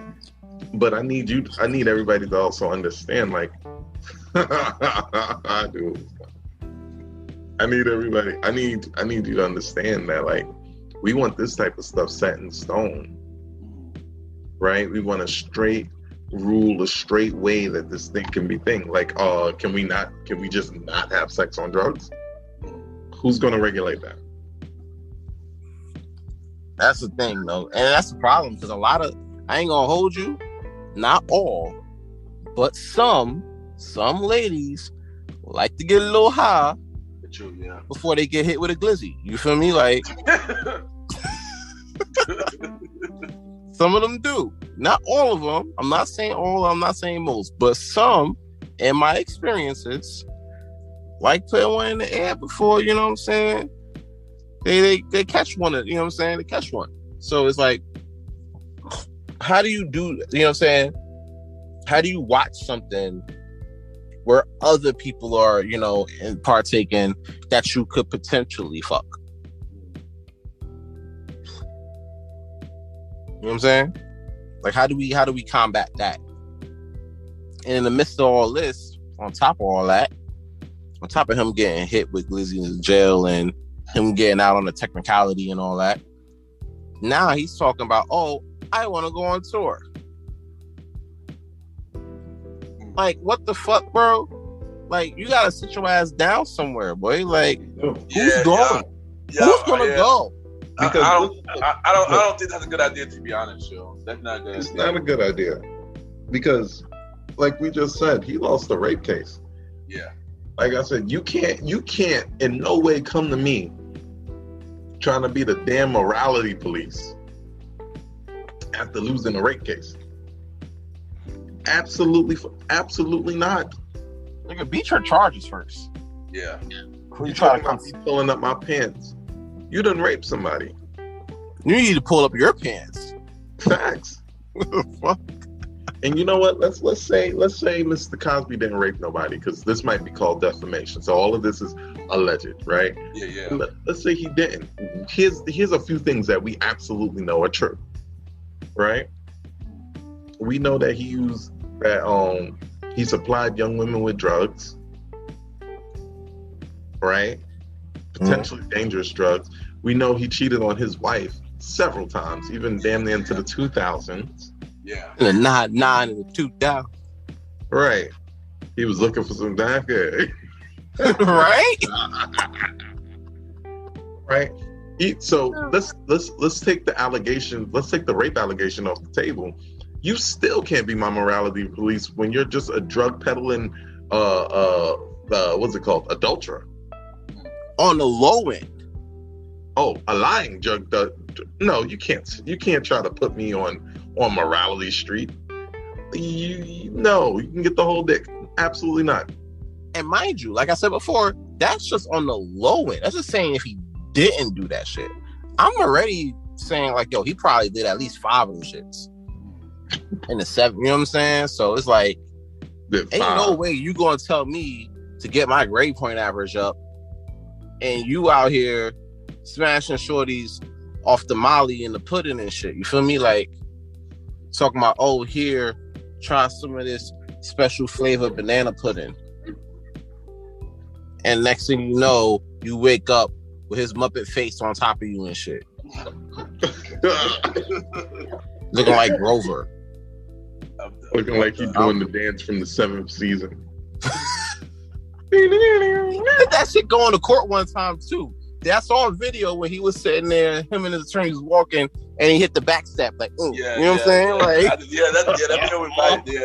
Yeah, that video went viral, son. That video went viral. Why you man hit the back step like that? Like, you like, so bro, that's how he got out of jail. I'm like, yo, that ass, like, you need to take that shit up with your wife, buddy. They made that a dance. Listen, and Camille, I'm Camilla soldiers. Camilla, old school soldier. She's standing strong to the man that been having her holding her back for all these years. She knew what it was with a high value man. Yeah. But She definitely played the role. It's not about her ability to stand strong. This is about his ability not to be a fucking hypocrite. Like, but honestly, though, I can't even consider Cosby a high value dude. You know what I'm saying? Because it takes a lot more. When you out here putting mollies in bitches' drinks and shit, that's not a high value attribute. You know what I'm saying? High value would never have to sit there, and a high value dude would never have to sit there and drug a bitch to rape. You know what I'm saying? To hit. You feel me? They normally just flock to a high value dude because that's what's in right now. Even right now, that's what's in. You know what I'm saying? right. So in that case, he couldn't even have it. Shorties who want to get smashed, they're gonna smash you whether or not you got drugs. Yeah. Like, he was literally buying drugs to make smashing him more attractive. Well, yeah, because you saw his face, it like Grover. Stupid. Muppet baby face ass. All right. So yeah, man, that's just the worst part, bro. Like, hopefully, you know what I'm saying? Like, he don't go on tour, he sit his old ass down somewhere and just chill and count his ones and let Cookie just take care of him, you know what I'm saying? Because honestly, out of all of this situation, out of everything that went down, the real victims here are the ladies that went through this situation, had to go through this ordeal, and for it to come out like this, and Cookie, because she had to watch her husband not only get paraded like this, but watch her husband cheat on her for decades. Right. You know what I'm saying? The parading is bad enough. Now she's gonna look like a rape apologist. But when you take that all away, all she got on the back end was the full knowledge that he just been fucking everybody for the entirety of your marriage. Yeah, like your whole shit is a scam, bro. Mm-hmm. Your whole shit. So it's fucked up. But you know, well, which is up to them. Hopefully they can figure it out. Final topic. So as you know, if you're in New York, you already know. You already got the mayor race going on. You feel me? And the dude, the guy, Brooklyn Borough President Eric Young. You know what I'm saying? He out here again. He about to be y'all mayor because y'all in New York right now. I'm in Poughkeepsie, so I don't faze me nothing. But it's a lot of people that, you know, listen out in New York and everything like that. It's a big vibe. So yeah, he about to be y'all mayor. You know what I'm saying? I think it's gonna be a good look, or it's gonna be gonna be more of the same. To be honest, I have not really been keeping up with the mayor too much, so I wouldn't even know how to answer this, to be honest.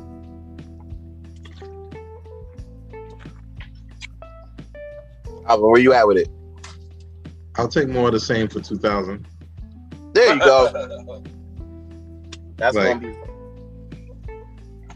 I strongly don't believe that anybody, and I mean anybody, is going to do anything to change this up. Like, at least not anybody who was running in this god daggone race. Me either. Like, it's oh my god. Like, I have no level of belief in any of these niggas. Like, yeah, I was like, let me sit this one out.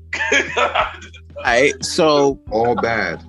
Yeah. All right, so how about this, right? There's a follow-up question in that because I had a feeling y'all would kind of take that route. You know what I'm saying? But let's take a different route real quick. And I asked Alvin this in part 2, and I didn't really get a chance to ask you, Ken. Alvin said earlier, I asked him, what's one thing you can do, money aside, what's one thing you can do that would help forever change your community? and he was saying like having people lead in good faith. You know what I'm saying? I think for the most part, might be paraphrasing. Not about that, dude. Yeah. So I asked you, Ken, same question. If you had the opportunity to change one thing in your community, money aside, right? What would you change? Make sure we get more entrepreneurs. See, like say pretty much the same thing I was saying, basically what he said, and this part. Educate more people, help people, educate more people on owning their own business and doing what they want to do. And not that we don't have to do any more 9-to-5s. We want to work for ourselves. I think everybody should learn more about that, to be honest with you. And it also help, less crimes and stuff like that as well. Instead of going against each other, let's work together to build a better community. Okay. Well, I always feel like this, I know a lot of people, we talk about, wanting to build our communities, you know what I'm saying? And honestly, this is going to be like my leeway going into season 2 of King Talk, which I'll get into in a little bit at the end of this. I really want to talk about Black communities, right? But I feel like in order to build Black communities, we got to build Black families. You can't build Black families until you build Black relationships. You can't build Black relationships until you build Black individuals. You know what I'm saying? I think, Alvin, you said this earlier somewhere in your podcast, and I think Biggie said it to this bigger and notorious. He was like, we can't change the world until we change ourselves. So I always feel like we got to start with people in the mirror first before we get into, any major changes that could potentially, grow us as a people. You know what I'm saying? So yeah. All right, y'all. To both of y'all, any final words? Season finale of King Talk, Premiere Boyz preview vibes. Any last words you want to give to the viewers, real quick? Anything that you want to do, keep pushing, aim for it, take risks. Do not be afraid to do it. Prove everybody wrong. Yeah, just you gotta do what you gotta do. And don't let nobody tell you different. Listen, in life,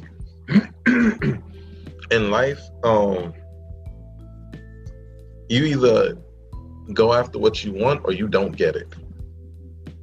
Right? I want you to understand that. And when I say go after it, I don't mean want to go after it. I don't mean half-ass do it. I mean either you go after it all or you're going to get none of what you want. I repeat, do not sacrifice good for great.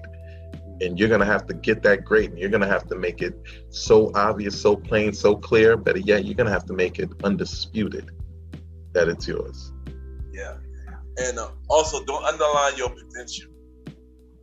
Like, trust me, everybody got potential to be great, but it's only up to you to push it out of you and do it and just go out there, Wise fucking words, guys. Wise fucking words. All right, y'all, drop your Instas real quick. Let them know where you at with it. See what it is. Let them know where you at with it, guys. You want to go first on Long Live the Chief? I'll go first. So check it out.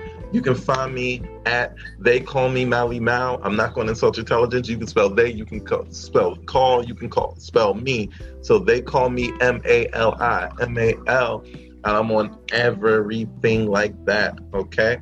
So, that being said, long live the chief. Hand it over to Ken. You already know it's your boy Ken, Aka MrGentleman. IG, or everything, Ken _ Gentleman. I repeat, Ken, KEN _ Mr. MR, Gentleman, GENTOEMAN. All platforms. Mr. Gentleman like the podcast each and every Sunday at 12 a.m. The Conversated by Music Podcast every first Sunday. Season 4 of Mr. Gentleman like the podcast second, third, and sometimes fourth Sunday. The Old School Show with myself and the Star Riding Rod every fourth and fifth Sunday. We in the Premiere Boyz Podcast will be coming back. Should we say the date now, or you want to wait? You want to save it? We could, share the date now. Fuck it, it's a King Talk exclusive. Fuck it. All right, season 2 of the Premiere Boyz Podcast, July 21st. Every Wednesday after that. 721. Yep. Right, that's right. Also, get the Mr. Gentleman, check out the Mr. Gentleman Like the Pocket website. Mr. Gentleman Like the Pocket.com. Mr. Gentleman Like the Pocket.com. Yeah, this is your boy. Good. All right, y'all. You already know. We'll be right back.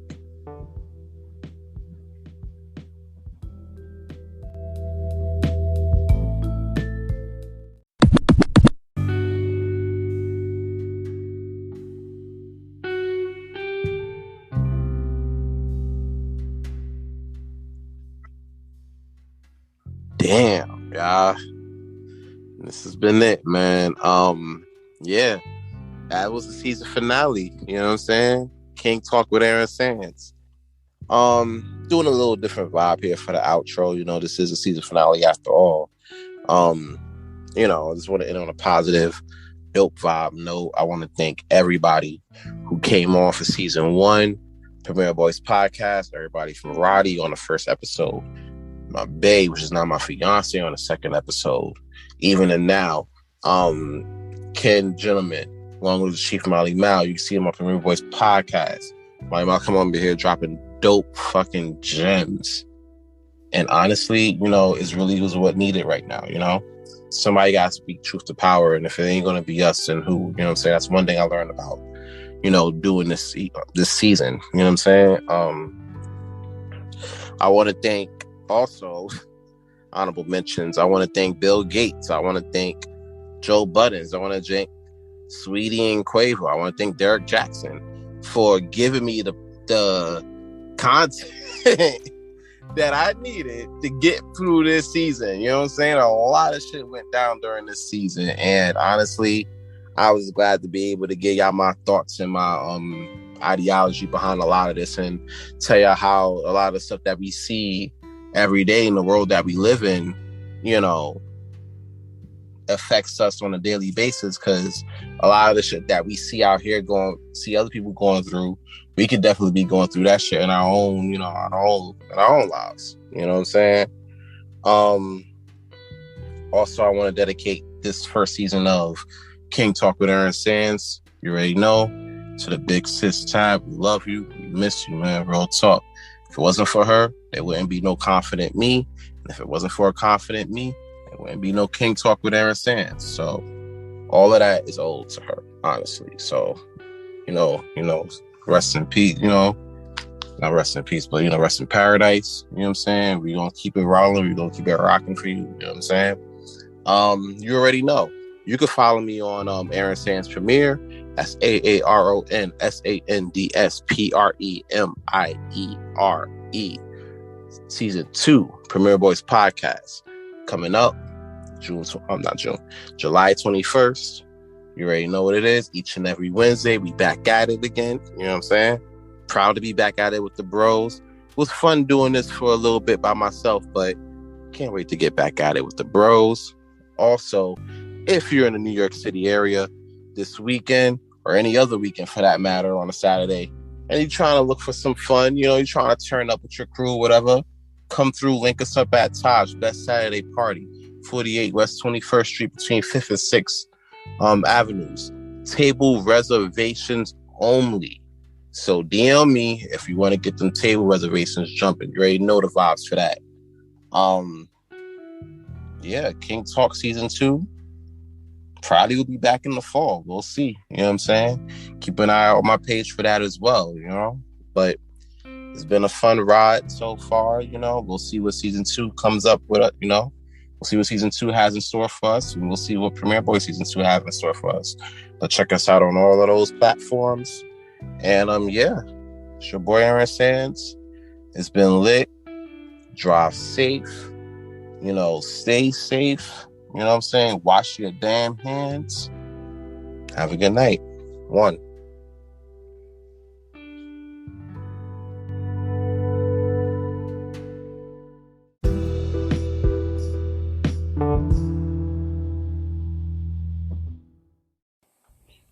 What's up, everybody? This is your boy Ken, aka Mr. Gentleman from Mr. Gentleman Like That Podcast and the Premiere Boyz Podcast. You are now listening to King Talk with Mr. Aaron Sands, the bro.